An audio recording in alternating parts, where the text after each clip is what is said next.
అమ్మవారికి రెండు పక్కల ఏనుగులు నిలబడి బంగారు కలశలతో తొండాలు పైకెత్తి నీళ్లు పోస్తాయి.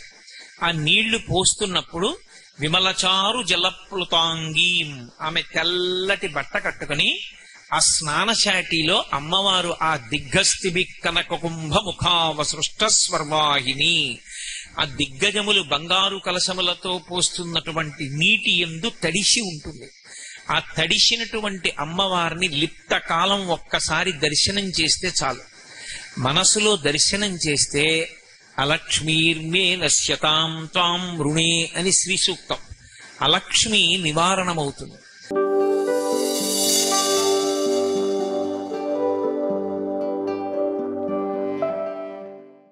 అభిషేకము అనేటటువంటి మాట షోడశోపచారాలలో మనం అన్వయం చేస్తాం.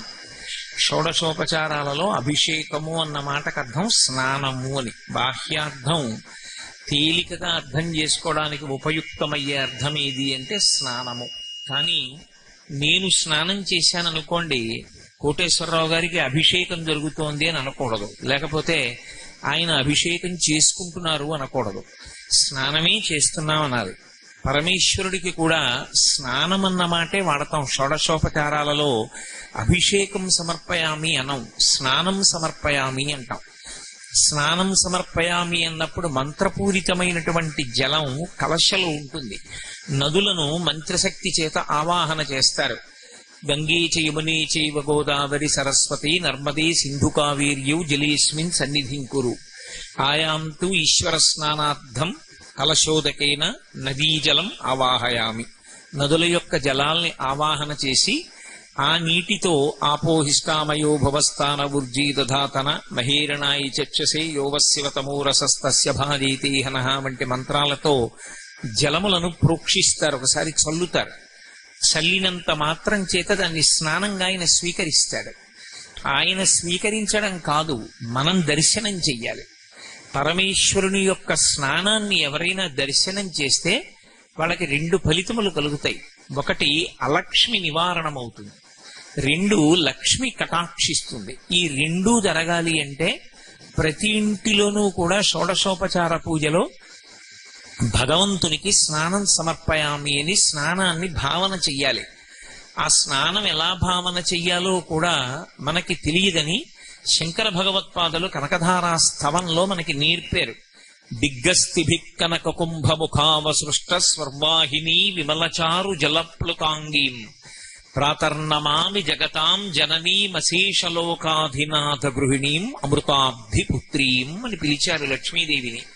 అమృతాబ్ధిపుత్రి, ఓ నారాయణుని యొక్క ఇల్లాలా, నీవు స్నానం చేయడాన్ని నేను భావన చేస్తున్నాను. ఆమె మనకు తల్లి, మనం బిడ్డలం. అమ్మ స్నానాన్ని బిడ్డల భావనతో చూడాలి తప్ప పురుషుడనన్న భావనతో చూడకూడదు. శివే శృంగారార్ద్ర తదితర జనే కుత్సనపరా అంటారు శంకరాచార్యుల వారు. అమ్మవారి దగ్గరికి వెళ్లి నిలబడ్డప్పుడు నేను పురుషుణ్ణి అన్న భావనతో ఎవరు నిలబడతాడో వాడి పట్ల అమ్మవారి కన్ను ఎరిపెక్కుతుంది. అమ్మా నేను నీ బిడ్డని అన్న భావనతో నిలబడవలసి ఉంటుంది. అప్పుడు ఎటువంటి అభిషేకాన్ని దర్శనం చెయ్యాలి, ఎటువంటి స్నానాన్ని దర్శనం చెయ్యాలి అంటే దిగ్గస్థిభి కనకకుంభ ముఖావసృష్ట స్వర్వాహిని విమలచారు జలప్లుతాంగీం. ఈ భూమండలాన్నంతటినీ మోస్తుంటాయి కింద, వాటిని దిగ్గజములు అంటారు. ఆ దిగ్గజములు స్వర్వాహిని, ఊర్ధ్వలోకాల్లో ప్రవహించేటటువంటి ఆకాశ గంగని బంగారు కలశలలో పట్టుకుని వచ్చి గజలక్ష్మీ స్వరూపం అంటాం. అమ్మవారికి రెండు పక్కల ఏనుగులు నిలబడి బంగారు కలశలతో తొండాలు పైకెత్తి నీళ్లు పోస్తాయి. ఆ నీళ్లు పోస్తున్నప్పుడు విమలచారు జలప్లుతాంగీం, ఆమె తెల్లటి బట్ట కట్టుకుని ఆ స్నానశాటిలో అమ్మవారు ఆ దిగ్గస్థిబి కనక కుంభ ముఖావసృష్ట స్వర్వాహిని, ఆ దిగ్గజములు బంగారు కలశములతో పోస్తున్నటువంటి నీటి యందు తడిసి ఉంటుంది. ఆ తడిసినటువంటి అమ్మవారిని లిప్త కాలం ఒక్కసారి దర్శనం చేస్తే చాలు. మనసులో దర్శనం చేస్తే అలక్ష్మీర్మే నశ్యతాం త్వాం రుణే అని శ్రీ సూక్తం. అలక్ష్మి నివారణమవుతుంది. అలక్ష్మి ఎక్కడి నుంచి వస్తుంది అంటే భూమిలోంచి పైకొస్తూ ఉంటుంది. అలక్ష్మి అంటే దరిద్ర దేవత, లక్ష్మికి వ్యతిరేక పదం. ఈ భూమిలోంచే ఆవిడ పైకొస్తుంది. ఎందుకంటే లక్ష్మి భూమిలోంచే వస్తుంది, అలక్ష్మి భూమిలోంచే వస్తుంది. అందుకే మీరు ఇందాక రుద్రాభిషేకం జరిగినప్పుడు ఒక మంత్రం వినుంటారు. అష్టమానువాకం పూర్తి చేస్తే ఒక మంత్రం చెప్తారు. గ్రాపేయం ధస్సస్పతే దరిద్రం నీలలోహిత ఏషాం పురుషాణం ఆభేర్మారోమో ఏషాం కించనా మమత్ అని. ఆ మంత్రానికి అర్థం ఏమిటంటే, లక్ష్మి అలక్ష్మి ఏకకాలంలో పైకొచ్చాయనుకోండి, లక్ష్మి పైకొస్తుంది, అలక్ష్మి పైకొస్తుంది, భూమి రెండింటినీ అనుమతిస్తుంది. ఈ రెండు పైకి కాని వస్తే ఒక ప్రమాదం వస్తుంది. ఏమొస్తుంది అంటే, ఇంట్లో ఐశ్వర్యం ఉంటుంది, తాను అనుభవించడానికి అయోగ్యుడవుతాడు. ఇంటి నిండా మధుర పదార్థాలు ఉంటాయి, తిందామంటే మధుమేహం ఉంటుంది. ఇంటి నిండా చక్కటి పచ్చళ్ళు కూరలు భార్య చేసి పెట్టగలదు, అనుకూలవతి. అనుకూలవతి అయినటువంటి భార్య అన్నీ వండి సిద్ధం చేసినా తాను ఉప్పు తినకూడదు, కారం తినకూడదు, రక్తపోటు ఉంటుంది. సప్పిడి తిని జీవనం చేస్తూ ఉంటాడు. లేక కాదన్నీ ఉన్నాయి, కానీ లక్ష్మి ఉన్న చోటే అలక్ష్మి కూడా ఉంటుంది. అలక్ష్మి భూమిలోకి నెట్టివేయబడాలి, లక్ష్మి అనుమతింపబడాలి. లక్ష్మిని అనుమతించి అలక్ష్మిని తొక్కగలిగినది ఏది అంటే ఒక్క ఎద్దుకే ఆ లక్షణం ఉంది. లోకంలో లక్ష్మి అలక్ష్ములను రెండింటినీ కూడా ఆవాహన పలికి విసర్జనం చేయడానికి అమ్మవారు రెండు ప్రాణులను సృష్టించింది. ఒకటి ముందు భాగంలో లక్ష్మిని అనుగ్రహిస్తూ అలక్ష్మిని తొక్కుతుంది, ఒకటి వెనుక భాగంలో పూజ చేత లక్ష్మిని కటాక్షిస్తుంది. ఆవుకి పృష్ఠభాగంలో పూజ చేస్తే లక్ష్మీ కటాక్షం. ఎద్దు ముందు భాగంలో మెడ మీద కాడి పెట్టుకుని నడుస్తుంది. ఉత్తిగా ఎద్దు నడవడం కాదు, మెడ మీద కాడి ఉండి తీరాలి. ఉండి నడిచింది అంటే నాగలి ఉన్నది అని గుర్తు, లేదా బండి కట్టి ఉన్నది అని గుర్తు. భూమి మీద అలా ఎద్దు నడిస్తే ఆ ఎద్దు యొక్క పాదముల నుండి అమృత బిందువులు పడతాయి. ఆ అమృత బిందువులు పడుతూ ఎద్దు నడుస్తున్నప్పుడు ఎద్దు యొక్క డెక్క స్పర్శ చేత అలక్ష్మి మళ్ళీ భూమిలోకి వెళ్ళిపోతుంది, దరిద్రదేవత. లక్ష్మి మాత్రమే పైకొస్తుంది. అలా ఎద్దుల చేత తొక్కబడినటువంటి భూమి ఏది ఉంటుందో అది సమస్తాన్ని అనుగ్రహిస్తుంది. లోకంలో నేను ఒక మాట చెప్తే మీరు తెల్లబోతారు. అసలు లోకంలో అలక్ష్మి విపరీతంగా దేనికి ప్రబలుతుంది అని అడిగారు వేదంలో. అలక్ష్మి దరిద్రదేవత విపరీతంగా ప్రబలడానికి, చిన్నతనం నుంచే కళ్ళజోడు రావడానికి, చక్షు సంబంధమైనటువంటి వ్యాధులు విపరీతంగా పెరగడానికి కారణం ఏమి అంటే, కోళ్లని విపరీతంగా పెంచి కోడిగుడ్డు తినడమే కారణము అని వేదంలో ఒక మాట. ఎక్కడైనా యజ్ఞం చేసేటప్పుడు ఆ యజ్ఞానికి సంబంధించినటువంటి యజ్ఞవాటము అంటారు. ఆ హోమశాల కడితే హోమశాలలో నిలబడి బ్రహ్మస్థానం అని ఒక స్థానం ఉంటుంది. బ్రహ్మస్థానం మొట్టమొదట వేదంలోంచి కొన్ని మంత్రాలు చెప్తారు. ఆ మంత్రాలు ఎందుకు చెప్తారంటే, కోడిగుడ్డు తినే అలవాటు ఎవరైనా ఈ ప్రాంగణంలోకి ప్రవేశించి ఉంటే, కోడిగుడ్డు తినే అలవాటు ఉన్నవాడు ఇక ఆ ప్రాంగణంలోకి దేవతలు రారు, తీసుకోరు హవిస్సు. అటువంటి వాడు ఎవరైనా వచ్చి ఉన్నా, ఈ చుట్టుపక్కల ఉన్న తద్దోషము నివారణ అగుగాక, దేవతలు ప్రవేశింతురుగాక అని ఆహ్వానం పలుకుతారు. కోడిగుడ్డు అంత హేయమైన పదార్థంగా వేదంలో వర్ణింపబడింది. దేశంలో దరిద్రం ఎందుకు ఉత్పన్నమవుతుంది, ప్రమాదములు ఎందుకు విశేషంగా జరుగుతాయని అడిగారు. కోడిగుడ్డు తినడం ఎక్కువైపోతే, కోళ్లని పెంచడం ఎక్కువైపోతే, యథేచ్ఛగా కోడిని సంహరించి మాంసం తింటే దరిద్రదేవతకి ఆహ్వానం పలికినట్టు. ఎద్దు యొక్క డెక్క భూమికి తగిలితే, కాడి మెడ మీద పెట్టుకున్నటువంటి ఎద్దు భూమి మీద దున్నితే అలక్ష్మి లోపలికి వెళ్ళిపోతుంది, లక్ష్మి పైకి వస్తుంది. ఆ లక్ష్మి పైకి వస్తే అలక్ష్మి ఉండదు. కానీ భూమిని గౌరవించడంలో మనం ఎన్నో దోషాలు చేస్తాం. అప్పుడు అలక్ష్మి యొక్క వైపరీత్యం పెరిగిపోతుంది. అలా పెరిగిపోకుండా ఉండాలంటే మరి ఏం చెయ్యాలి అని అడిగారు. నేను కోడిగుడ్డు తినకపోవచ్చు, కోడిగుడ్డు తినేవాళ్ళు ఎందరో ఉండొచ్చు, వాళ్ళందరినీ నేను మాన్పించలేనుగా, మరి ఏం చెయ్యాలని అడిగారు. అభిషేకం చేయమన్నారు. స్నానాన్ని మనసులో భావన చేసి తమలపాకు చివర నీళ్లు తీసి చల్లి మనసులో అమ్మవారు స్నానం చెయ్యడాన్ని భావన చేసినా లక్ష్మీ కటాక్షం కలిగి అలక్ష్మి పోతుంది. లేదు, అలా లోకమంతా నిండిపోయింది కలిపురుషుని యొక్క ప్రభావం చేత రుద్రాభిషేకం చేస్తారు. చేసి ఈ మంత్రం చెప్తారు, ద్రాపే అంధ సస్పతే దరిద్రం నీలలోహిత అని. అంటే ఓ ఈశ్వర, మీ అనుగ్రహము చేత దరిద్రలక్ష్మి రాకుండుగాక. దరిద్రలక్ష్మి అంటే వ్యక్తిగతంగా చెప్పినప్పుడు ఇంట్లో అన్నం ఉండి తినడానికి అధికారం లేకుండా పోకుండా ఉండుగాక. ఇంట్లో భోగోపకరణాలుండి భోగం అనుభవించడానికి యోగ్యత లేకుండా శరీరం పాడైపోకుండా ఉండుగాక. అది కలగాలి అంటే అలక్ష్మీ నివారణం జరిగి లక్ష్మీ అనుగ్రహం కలగాలి అంటే యజుర్వేదాంతర్గతమైనటువంటి శ్రీరుద్ర మంత్రాలతో పరమశివలింగానికి అభిషేకం చేస్తే ఆ అభిషేకం చేత శివలింగం చల్లబడుతుంది. నేను మీతో ఒక మాట మనవి చేస్తాను, కొంచెం జాగ్రత్తగా పట్టుకునే ప్రయత్నం చెయ్యండి. ఒక శివలింగానికి అభిషేకం చేసిన వాళ్ళకి ఫలితం వస్తుందా, చూసిన వాళ్ళకి ఫలితం వస్తుందా, రుద్రమంత్రాల్ని జపం చేస్తే వస్తుందా, రుద్రమంత్రాన్ని పైకి చదివితే వస్తుందా అని అడిగారు అనుకోండి, ఈ అనుమానం వస్తుందని యజుర్వేదంలో శ్రీరుద్ర ప్రారంభంలోనే దీనికి వివరణం చేశారు.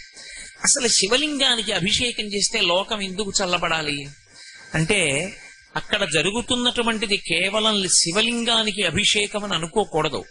శివలింగానికి ఒక లక్షణం ఉంటుంది, అది 5 వైపులకి చూస్తుంది. కరచరణాదులతో ఒక మూర్తి ఉందనుకోండి, కాళ్ళు చేతులతో, అది వెనక్కి చూస్తుందని చెప్పకూడదు, తప్పు. ఎందుచేతనంటే వెనక్కి కళ్ళు పెట్టరు, వెనక నుంచి పూజ ఉండదు. కరచరణాదులతో ఉన్నటువంటి మూర్తి ఉన్న దేవాలయంలోకి వెళ్ళి వెనక కూర్చుని పూజ చెయ్యకూడదు, అది నిషిద్ధం శాస్త్రంలో. నేను ఏదో బాలాత్రిపుర సుందరి అమ్మవారి దేవాలయానికి వెళ్ళి అమ్మవారి పక్కన కూర్చుని కుంకుమార్చన చెయ్యాలి తప్ప అభిముఖంగా కూర్చుని పూజ చేసేటటువంటి అధికారం అసలు దేవాలయంలో పక్కన పెట్టండి, ఇంట్లో కూడా లేదు. ఇంట్లో కూడా మీ పూజా మందిరానికి అభిముఖంగా కూర్చుని మీరు పూజ చేస్తే కొత్తగా ఫలితం వచ్చే మాట దేవుడెరుగు గాని మీకున్నటువంటి తేజస్సుని హరించేస్తాడు ఈశ్వరుడు. కారణం ఏమి అంటే, నేను విశేషమైన తేజోవంతమైన దీపం వంక అలా చూశాను అనుకోండి, నా కంటికి చూసే శక్తి సన్నగిల్లుతుంది, కాసేపు చీకటిగా ఉంటుంది. ఎందుకంటే దాని శక్తి ముందు నా కంటి శక్తి చాలదు, ఈ వెలుతురు ఆ వెలుతురు ముందు నిలబడలేదు. అలాగే మన తేజస్సు ఈశ్వర తేజస్సు ముందు నిలబడదు కాబట్టి ఏది ఎక్కువ తేజస్సు అది తక్కువ తేజస్సుని హరిస్తుంది. మీరు పూజలో ఎంతసేపు అభిముఖంగా కూర్చున్నారో అంతసేపు మీ తేజస్సుని ఈశ్వరుడు హరిస్తాడు. అయితే ఒక్క ఉపకారం జరుగుతుంది, ఇంట్లో సింహాసనంలో ఉంటాడు కాబట్టి రక్షిస్తూ ఉంటాడు. అందుకే అభిముఖ పూజ లేదు, భగవంతుడికి ఎదురుగుండా కూర్చుని పూజ చేయడం అనేటటువంటిది పరమ అశాస్త్రీయమైనటువంటి పూజ. అసలు అటువంటి పూజ చేయకూడదు, ఎక్కడా జరగకూడదు. దేవాలయంలో కూడా అర్చన చేసేటప్పుడు ఒక పక్కకి కూర్చుని అర్చన చేస్తారు, దక్షిణ దిక్కుని చూడకుండా. దక్షిణ దిక్కుకి చూడకుండా చెయ్యాలి పూజ. చేసే నమస్కారం దక్షిణానికి వెళ్ళకూడదు. ఒక్క సంధ్యావందనం చేసినప్పుడు దిగ్దేవతా నమస్కారంలో తప్ప ఇతర కార్యముల యందు దక్షిణ దిక్కుకి నమస్కారం లేదు. అందుకే మహాత్ములు శరీరం విడిచిపెట్టినప్పుడు వాళ్ళ యొక్క సమాధి మీద శివలింగం ఉంచితే అధిష్టానం అంటారు, తులసి చెట్టు ఉంచితే బృందావనం అంటారు.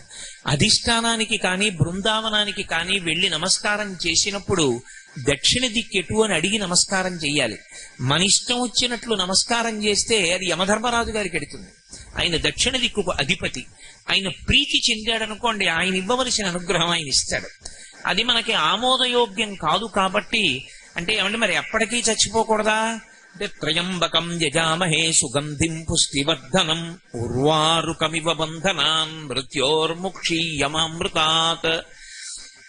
ఈ శరీరము ఋతుమంతము కావాలి అంటే దీనిలో ఉండి ధర్మానుష్ఠానం చేసి భక్తితో జీవించి భక్తితో కూడినటువంటి కర్మాచరణము వలన ఈశ్వరుని యొక్క అనుగ్రహంగా జ్ఞానాన్ని పొంది ఆ జ్ఞానము వలన ఈ శరీరము నేను కాదు ఆత్మ అనేటటువంటి అనుభవంలోకి వచ్చి తాను ఆత్మగా ఉండి శరీరం పడిపోతున్నప్పుడు ఏ విధమైనటువంటి ఉద్వేగం లేకుండా సాక్షిగా చూస్తూ శరీరాన్ని విడిచిపెట్టాలి.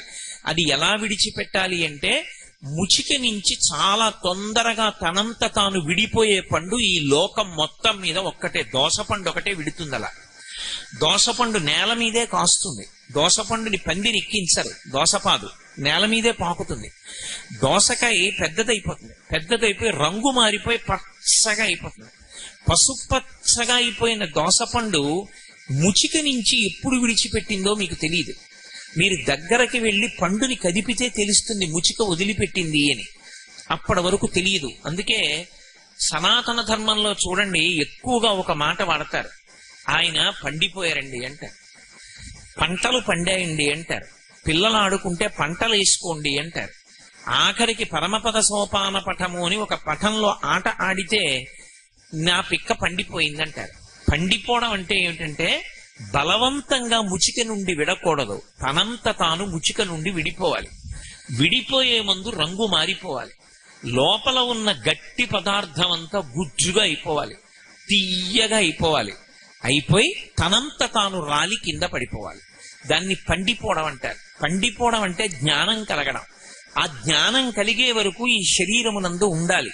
అంతేగాని ఇది అసత్యం కదండి అని దీన్ని పడగొట్టే ప్రయత్నం చెయ్యకూడదు. ఆత్మహత్య మహానేరం. అందుకే కాబట్టి దక్షిణ దిక్కుకు తిరిగి నమస్కారం చెయ్యరు. చెయ్యకుండా ఒక్క 3 దిక్కులకే తిరుగుతారు. అందున ప్రత్యేకించి కరచరణాదులతో కూడినటువంటి మూర్తి ఉన్న దేవాలయంలో వెనక్కి వెళ్లి నమస్కారం అసలు చేయరు, వెనక నుండి పూజ చెయ్యరు. కానీ ఒక్క శివలింగం దగ్గరికి వచ్చేటప్పటికి ఆయనకు ఒక పేరుంది వేదాంతంలో, అరూపరూపి అని పేరు శివలింగానికి. అరూపరూపి అంటే రూపము లేనివాడు, రూపం ఉన్నవాడు. అక్కడ ఏ రూపం లేదా అంటే ఓ రూపం ఉంది. రూపం ఉంది కదా అని కాళ్ళు చేతులు చెవులు ముక్కు నోరు ఉన్నాయా అంటే లేవు. రూపం లేదా అంటే రూపం ఉంది. రూపం ఉంది అందామంటే రూపం లేదు. 2 భిన్న ప్రకృతులు ఏకకాలమునందు ఆవిష్కరింపబడ్డాయి కాబట్టి అరూపరూపి అని పిలుస్తారు శివలింగాన్ని. శివలింగాన్ని పూజ చేసేటప్పుడు మొట్టమొదట కళ్ళు మూసుకుని ఒక భావన చెయ్యకుండా అభిషేకం మొదలు పెట్టకూడదు. ఏ భావన చెయ్యాలి అని అడిగారు. నువ్వు కూర్చున్న శివలింగం ఎప్పుడు గుండ్రగా ఉంటుంది. అలా ఉండకుండా ఉంటే శివలింగం పానవట్టం ఎప్పుడు ఉత్తరానికే ఉండాలి శివలింగానికి. అలా కాకుండా ఉందనుకోండి, అది కూర్చున్న శివలింగం, నించున్న శివలింగం, పడుకున్న శివలింగం అని 3 ఉంటాయి. అందులో అభిషేకం తీసుకోవవి. అలా ఉన్నటువంటి 3 శివలింగాలు మీకు ఇప్పటికీ ఏకాంబరేశ్వర దేవాలయంలో కనపడతాయి. అటువంటి ప్రకృతిలో ఉన్న శివలింగాలని పిలుస్తారు వాటిని. సాధారణంగా మనం అభిషేకం చేసేటటువంటి శివలింగం మనం ఎదురుగుండా వెళ్లి కూర్చున్నప్పుడు అభిషేకం చేసేటప్పుడు ఒక భావనతో మొదలు పెట్టాలి. గుండ్రంగా ఉంటుంది శివలింగం. ఇప్పుడు ఆ గుండ్రంగా ఉన్న శివలింగం పెరగడం మొదలు పెట్టింది అనుకోండి. ఇంత శివలింగం ఉంది, పెరిగింది, ఇంత అయింది, ఇంకా పెరిగింది, ఇంత అయింది. నేను ఇలా తిప్పడం మొదలెట్టాను అనుకోండి, పెరిగిందని. ఎంత పెరుగుతుంది? బ్రహ్మాండాలన్నీ చుట్టేస్తుంది. ఇప్పుడు నేను ఎక్కడున్నాను? శివలింగంలో ఉన్నాను. శివలింగంలో లేనిది ఏదైనా ఉందా? ఇప్పుడు శివలింగంలోకి రాలేదు అన్నది ఏదైనా ఉంటుందా? ఉండదు. మరి అభిముఖంగా కూర్చుని పూజ చేయకూడదు అని నేను అన్నాను. ఇందాక అభిషేకం చేసేటప్పుడు అటు కూర్చున్నారు, ఇటు కూర్చున్నారు, ఇటు కూర్చున్నారు, ఇటు కూర్చున్నారు. మరి ఎటు చూస్తున్నట్లు శివలింగం? అభిముఖం అంటే ఎటు చూస్తోందో దానికి ఎదురు మనం చూడకూడదు అని. ఏదో అమ్మవారి దేవాలయానికి వెళ్ళాను అనుకోండి, అమ్మవారు ఎటు చూస్తోందో తెలుస్తుంది, ఆవిడికి ఎదురుకుండా కూర్చోకూడదు. శివలింగం ఎటు చూస్తోంది? శివలింగం 5 దిక్కులు చూస్తుంది. అందుకే సజ్జోజాత అఘోర తత్పురుష వామదేవ ఈశానములని 5 ముఖాలు. 5 ముఖాలతో చూస్తాడు. తూర్పుకి చూసే ముఖం తత్పురుష ముఖం, దక్షిణాన్ని చూసేటటువంటి ముఖం అఘోర ముఖం, పశ్చిమాన్ని చూసేటటువంటి ముఖం సజ్జోజాత ముఖం, ఉత్తరాన్ని చూసే ముఖం వామదేవ ముఖం, పైకి చూసేటటువంటి ముఖం ఈశాన ముఖం. అందుకే శివలింగానికి అభిషేకం చేసే ముందు ఈ 5 ముఖాల్ని ముందు ప్రార్థన చేస్తారు మనసులో మౌనంగా. ప్రార్థన చేస్తే ఇప్పుడు మీరు శివలింగానికి ఎదురుగుండా కూర్చోకూడదని నేను అన్నాను అనుకోండి, మీరు ఎలా కూర్చోవాలి? అసలు కూర్చోడానికి అవకాశం లేదు ఇక. అందుకే శివలింగం దగ్గరికి వచ్చేటప్పటికి మినహాయింపు. మీరు ఎటు కూర్చుని అభిషేకం చేశారన్న దాన్ని తప్పట్టకూడదు. ఎటైనా కూర్చుని అభిషేకం చేసేయచ్చు. ఎందుకంటే అసలు శివలింగం ఎటు చూస్తోందో అటువైపుకి ఎదురుగా నేను కూర్చోను అంటే మీరు శివలింగం దగ్గర కూర్చోవడం సాధ్యం కానే కాదు. అందుకని అన్ని వైపులా చూస్తుంటాడు ఆయన. అన్ని వైపులా చూస్తాడు, అన్నీ ఆయనలోకే వచ్చేస్తాయి. శివాభిషేకం చేసే ముందు మీరు ఎన్ని పదార్థాలు వాడారని కాని, మంత్రం ఎంత బాగా చెప్పారని కాని, మీరు ఎన్ని పదార్థాలతో దేని తర్వాత ఏది వాడారని కాని అన్నదానికన్నా మీరు ధ్యానం ఏం చేశారన్న దాని మీద ప్రధానంగా ఆధారపడి ఉంటుంది. అందుకే ఆపాతాళ నభస్థలంత భువన బ్రహ్మాండమా విస్ఫురత్ జ్యోతి స్ఫాటికలింగ మౌళి విలసత్ పూర్ణేందువంతామృతై అస్తోకాప్లుతమేకమీశమనిశం రుద్రానువాకాన్ జపన్ ధ్యాయేత్ ఈప్సిత సిద్ధయే ధ్రువపదం విప్రోభిషించేత్ శివం బ్రహ్మాండ వ్యాప్త దేహాభసిత హిమరుచాభాసమానా భుజంగై కంఠే కాళాః కపర్దాః కలిత శశికళశ్చండ కోదండహస్తాః త్రిక్షా రుద్రాక్షమాలా సొలలిత వపుష సాంభవా మూర్తిభేదాః రుద్రాశ్రీ రుద్రసూక్త ప్రకటిత విభవాన ప్రయచ్చస్తు సౌఖ్యం. అది నమకం మొదలు పెట్టరు. చమకంలోంచి శంచమే మయశ్చ మే అనుకామశ్చ మే కామశ్చ మే సౌమనసశ్చ మే భద్రంచ మే శ్రేయశ్చ మే వస్యశ్చ మే యశశ్చ మే అంటూ ఆ అనువాకంతో ప్రారంభం చెయ్యాలి అభిషేకాన్ని. అభిషేక ప్రక్రియ మొదలు పెట్టినప్పుడు మీ ఇష్టం వచ్చిన పదార్థాన్ని శివాభిషేకంలో ఉపయోగించడం నిషిద్ధం.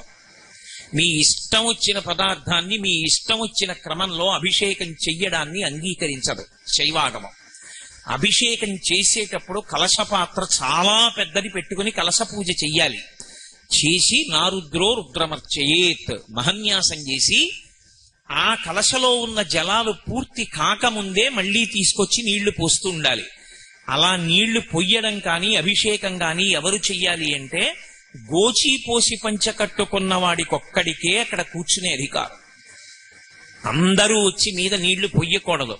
వికచ్చః అనుత్తరీయశ్చ నగ్నశ్చ అవస్త్రయేవచ అని వేదం. గోచీపోసి పంచ కట్టుకోకపోయినా, వికచ్చః అనుత్తరీయశ్చ ఉత్తరీయం వేసుకోకపోయినా వాడు దిగంబరంగా వచ్చి కూర్చుని పూజ చేసినట్టు. దానివల్ల రాక్షస ప్రీతి కలిగి అలక్ష్మి పైకొస్తుంది భూమిలోంచి. అందుకే శివలింగాభిషేకం చేసే ముందు మహన్యాసం చేయిస్తారు. చేయించి ప్రార్థనా శ్లోకాన్ని గట్టిగా పట్టుకోవాలి.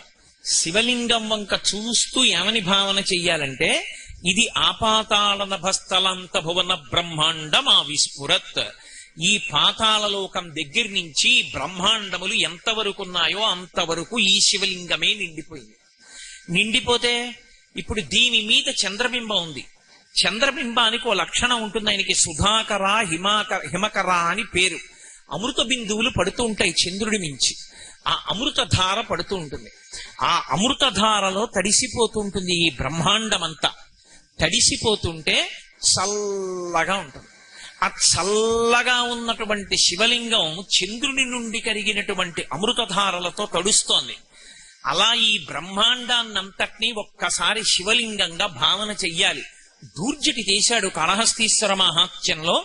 సువర్ణముఖరీ నది స్నానానికి వెళ్లి స్నానం చేసి బయటికి వచ్చాడు. ఆయన యొక్క శివభక్తికి ఆయనకి యజుర్వేదంలో చెప్పిన దర్శనమైంది. ఉదయగ్రావము పానవట్టము అభిషేకోత ప్రవాహంబు వార్ధి ధరిధ్వంతము ధూపధూమము జ్వలద్దీప ప్రభారాశి కౌముది జ్వాలానివహంబులద్భుత సుమంబులుగా తమోదూత సఖ్యతమై సీత గభస్బింబ శివలింగం ఒప్పె ప్రాచీదిశన్నన్నాడు. పానవట్టం చూస్తే దిక్కులు చెప్పేయచ్చు. దిగ్భ్రాంతి అని ఒకటి ఉంటుంది. భ్రాంతి అంటే తెలియకపోవడం. నేనేమో ఈ ఊరు వచ్చాను అనుకోండి, నాకేదో విడిది ఇచ్చారా, విడిదిలోకి వెళ్ళాను అనుకోండి, నేను సంధ్యావందనం చెయ్యాలి. సంధ్యావందనం చేసి దిగ్దేవతా నమస్కారం చేద్దామని లేచి నిలబడ్డాను అనుకోండి, ఏది ఏ దిక్కు నాకు తెలియదు. ఎంత పండితుడైనా కావచ్చు, ఎంత చదువుకున్నవాడైనా కావచ్చు, ఏ దిక్కో నాకు తెలియదు. అప్పుడు నేను ఒకటి సూర్యోదయ సమయంలో చూసుకోవాలి, ఎటొస్తోందో సూర్యబింబం వెలుతురు ఎటొస్తోందో చూడాలి. తెలియకపోతే నేను ఇంత పండితుండని భావన చేయకూడదు, అడగాలి. ఏమంటే తూర్పు పెట్టండి అని అడగాలి. దాన్ని దిగ్భ్రాంతి అంటారు. దిక్కులు తెలియకుండుట. దిక్కు తెలియాలంటే శివాలయంలోకి ఎడతారు. ఎవరినీ అడగకుండా దిక్కు తెలుసుకోవాలంటే లోకానికి దిక్కు ఎవరంటే శివుడే. ఆయన దగ్గర కడితే దిక్కులు తెలుస్తాయి. ఎందుకు తెలుస్తాయంటే పానవట్టం ఎప్పుడూ ఉత్తర దిక్కునే చూడాలి. అభిషేక జలాలు ఉత్తర దిక్కు నుంచి తప్ప వేరొక దిక్కు పడడాన్ని నిషేధించింది శైవాగమం. ఒక్క ఉత్తర దిక్కుకే పడాలి పానవట్టం మించి. కాబట్టి ఉత్తరం వైపుకి ఎటుందో పానవట్టం చూస్తే అది ఉత్తరం. అది ఉత్తరం అంటే మీరు నిలబడినప్పుడు ఆ దిక్కు మీ ఎడం చేతి పక్కకు ఉండేటట్టుగా మీరు నిలబడితే మీకు అభిముఖంగా ఉన్నది తూర్పు, కుడి పక్కది దక్షిణం, వెనకాతల ఉన్నది పశ్చిమం. తెలిసిపోలా? దిగ్భ్రాంతి పోవాలంటే దిక్కెవరంటే శివుడే. అందుకని ఇప్పుడు ఆయన బ్రహ్మాండమంతటా నిండిపోయాడు శివలింగంగా. అది కనపడింది ధూర్జటికి. అందరూ చేసినటువంటి అభిషేక జలాలన్నీ వెళ్లి ఉత్తర దిక్కున పడిపోతే అదే ఉత్తర సముద్రం అన్నాడు ఆయన. నక్షత్రాలన్నీ ఏమిటి అంటే ప్రాతకాలంలో దేవతలు చేసినటువంటి సువర్ణ పుష్పార్చన, అది అలా వెలుగుతున్నాయన్నాడు. ఈ మనసు ఏమిటని అడిగారు. ఋషులు పెట్టినటువంటి ధూపం, ఆ ధూపం అంతటా వ్యాపించింది. నాకు ఈ బ్రహ్మాండమంతా శివలింగంగా కనపడుతోంది, నాకు ఇంకేం కనపడలేదన్నాడు. అది శివభక్తి అంటే. అంతటా శివదర్శనం అవ్వాలి. అలా అభిషేక ప్రక్రియ ప్రారంభం చేసే ముందు ధ్యానం చేస్తారు ఒక్కసారి. అలా ధ్యానం చేస్తే మీరు ధ్యానమునందు మీరు ఏ శివలింగాన్ని అభిషేకం చేద్దామనుకుంటున్నారో దాన్ని 2 చేతులతో ముందు ముట్టుకోవాలి. ఎలా? నిజంగా చేతులతో కాదు, మనస్సుతో పట్టుకోవాలి. పట్టుకుంటే మీ చేతి వేళ్లు కొంకర్లు తిరగాలి, అంత చల్లగా ఉందని భావన చెయ్యాలి. ఎందుకని అంటే అది అమృతధారల చేత తడిసిపోయింది. అంత చల్లగా ఉన్న శివలింగాన్ని ఎవరు భావన చేసి అభిషేకం మొదలు పెడతారో అక్కడ అభిషేకం జరిగిన చోటంతా చల్లబడిపోతుంది. అక్కడ ఎవరు కూర్చున్నారో ఎవరు చూశారో వాళ్ళందరి కోరికలు తీరుతాయి. కోరికలన్నీ తీరడమే శాంతి, చల్లగా ఉండడం మనసు. కోరికలు తీరడం అంటే అనంతమైన కోరికలు పుట్టడం కాదు, పరమేశ్వరుడు ఇచ్చిన దానితో తృప్తిగా బ్రతకగలగడం. అందుచేత శాంతి ఏర్పడుతుంది. అందుకే రుద్రమంతా పూర్తి చేసి శాంతి శాంతి శాంతి అంటారు. ఇప్పుడు లోకాలన్నీ చల్లబడతాయి. లోకాలన్నీ చల్లబడడం అంటే శాంతి సూక్తం అని ఒకటి ఉంది. గౌశాంతి, అంతరిక్ష శాంతి, దిశా శాంతి, పురుష శాంతి, శాంతిర్నేయస్తు శాంతి అని అన్ని శాంతిగా ఉండాలని కోరుకుంటారు. అంతరిక్ష శాంతి అని అడుగుతారు. మన వాళ్ళు ఏదడిగినా అంత వేద హృదయంతో అడుగుతారు. ఎందుచేత అంటే అంతరిక్షము ప్రశాంతంగా ఉండాలి. అందులో అల్లకల్లోలం ఏర్పడిపోయి మబ్బులు పట్టి విపరీతమైన గాలులు వచ్చాయనుకోండి, లక్ష్మి నశించిపోతుంది. తుఫాన్లు మొదలైన వస్తే ఐశ్వర్యం నిలబడదు, భూమి కంపిస్తే ఐశ్వర్యం నిలబడదు. అందుకని అన్నీ శాంతిగా ఉండుకాక. ఈ చల్లతనం, ఈ శాంతి ఎక్కడి నుంచి వస్తుంది అంటే శివలింగానికి అభిషేకం చేయడం వల్ల వస్తుంది. ఆ శివలింగానికి చేసినటువంటి అభిషేకం వల్ల ఎలా లోకం చల్లబడుతోందన్నది శివలింగం యొక్క చల్లబడడం మీద ఆధారపడి ఉంటుంది. అందుకే శివలింగం వేడెక్కకూడదు. ఎప్పుడు శివలింగం వేడెక్కకూడదు కాబట్టి ధారాపాత్ర పెడతారు, అదే చంద్రబింబం. అర్చకుడు వెళ్ళిపోయినా ఎప్పుడు చుక్క చుక్క చుక్క చుక్క చుక్క చుక్క పడుతూ శివలింగం చల్లగా ఉంటుంది. అలా చల్లగా ఉంటే ఊరు చల్లగా ఉంటుంది. అందుకే ధారాపాత్ర లేకుండా శివాలయం ఉండదు. ధారాపాత్రలో నీళ్లు పోసి అర్చకుడు వెళ్ళిపోతాడు. అది దేనికి గుర్తు అంటే చంద్రబింబం నుంచి కరిగి పడుతున్నటువంటి అమృతం చేత తడిసిపోయినటువంటి బ్రహ్మాండ స్వరూపుడైనటువంటి పరమశివునికి గుర్తది. కాబట్టి ఇప్పుడు రుద్రాభిషేకం చూస్తే ఫలితం కలుగుతుంది అంటే ఎవరికి కలుగుతుంది అంటే అభిషేకం జరుగుతున్నప్పుడు అలా భావన చేస్తే ఒక్కసారి ధ్యానం చేయాలి. ధ్యాయేత్ ఈప్సిత సిద్ధయే. నువ్వు అలా ధ్యానం చేయి, నీ కోరిక తీరిపోయింది. నువ్వు అసలు ఏమీ ధ్యానం లేకుండా కూర్చున్నావు, భగవంతుడు అనుగ్రహిస్తాడు. అనుగ్రహించడు అని నేను అంటలేదు, తప్పకుండా అనుగ్రహిస్తాడు. కానీ వేద మార్గం ఏమి అంటే వేదం ఏం చెప్పిందో చేయడం, మనసులో భావన చేస్తూ కూర్చోవాలి. అభిషేక ప్రక్రియలో పదార్థం తర్వాత పదార్థం పొయ్యడాన్ని నిషేధం. పాలు పోసి పెరుగు పోస్తానంటే ఒప్పుకోరు శివలింగం మీద.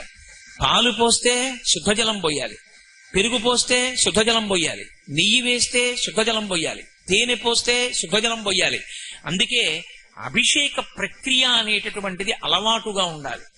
అభిషేక ప్రక్రియ ఎంత అలవాటుగా ఉండాలంటే మాట్లాడుతున్నా సరే సైకిల్ ఎలా తొక్కుతాడో అలా ఒక పదార్థం పోస్తుంటే మంత్రముల యందు రమించిపోయి శుద్ధజలం చేయడాన్ని మర్చిపోకూడదు. తేనె పోసి శుద్ధజలం, నెయ్యి పోసి శుద్ధజలం, పంచదార పోసి శుద్ధజలం, పళ్ళరసం పోసి శుద్ధజలం, శుద్ధజలంతో చేస్తూనే ఉండాలి.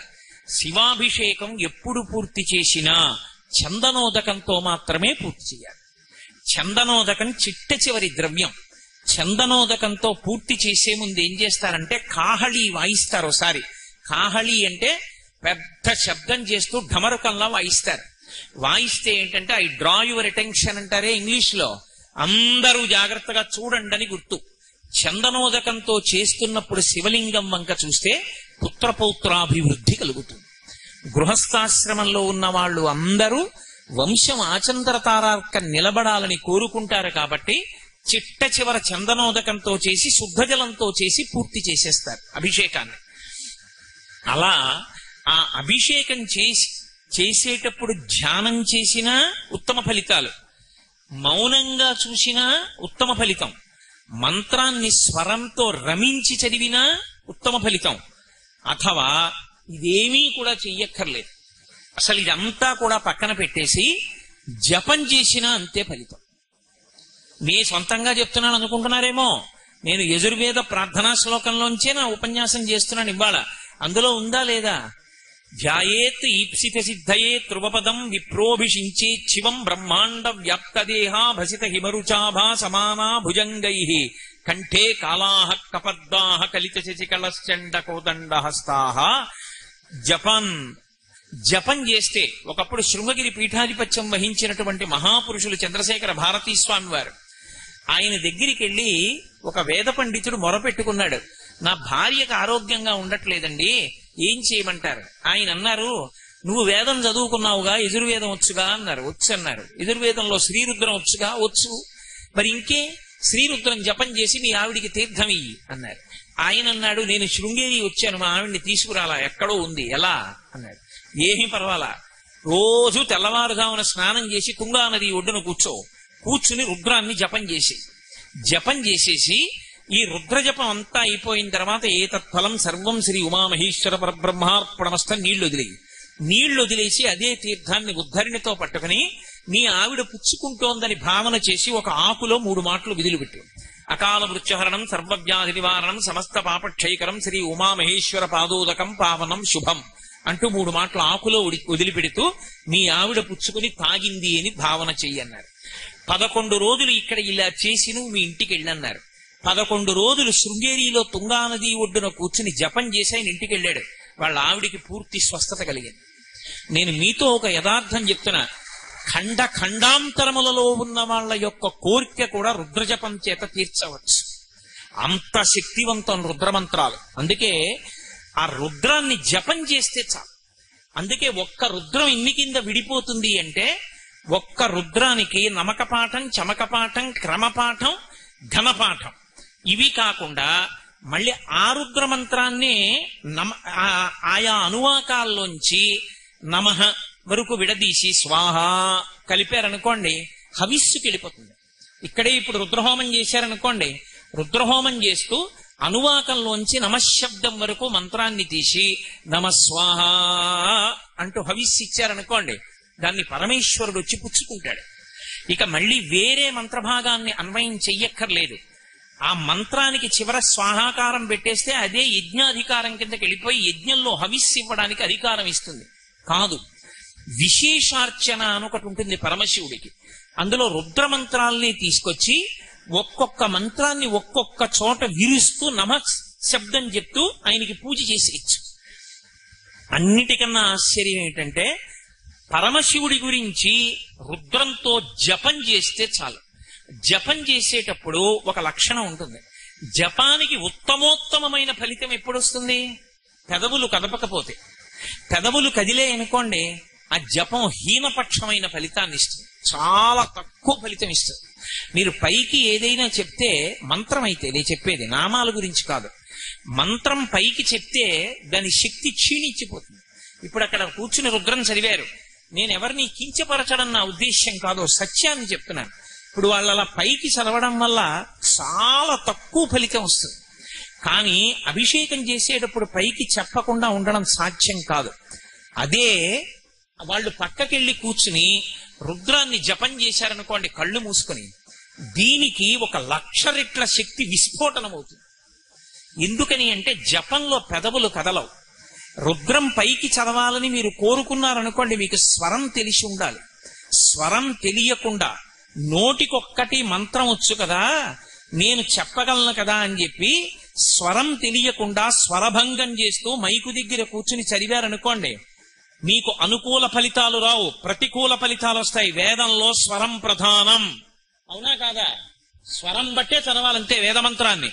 ఉదాత్త అనుదాత్త స్వరితములకు గుర్తులుంటాయి మంత్రాల్లో, ఆ మంత్రాన్ని బట్టే చెప్పాలంతే. మాషాశ్చమే తిలాశ్చమే ముద్గాశ్చమే కల్వాశ్చమే గోధూమాశ్చమే అలా చెప్పాలి తప్ప నేను అక్కడ చూసి చదవగలనండి పర్వాలేదని చెప్పి నా ఇష్టం వచ్చినట్టు చదివి అభిషేకం చేశాననుకోండి, వ్యతిరేక ఫలితాలు వస్తాయి.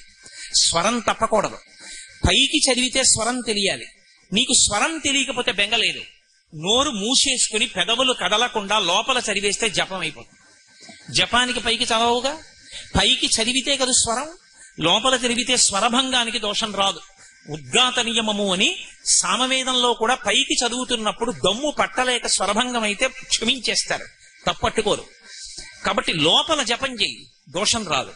స్వరం తెలియకుండా అభిషేక మంత్రం ఒకటి చదవడం వచ్చు కదా అని మాత్రం పైకి చదవకూడదు, దోషం వస్తుంది, మిగిలిన వాళ్ళు పాడవుతారు. అలా చదవకూడదు. కాబట్టి స్వరంతో చదివితేనే చదవాలి. అందుకే రుద్రం దగ్గరికి వచ్చేటప్పటికి నియమాన్ని విడగొట్టేశారు.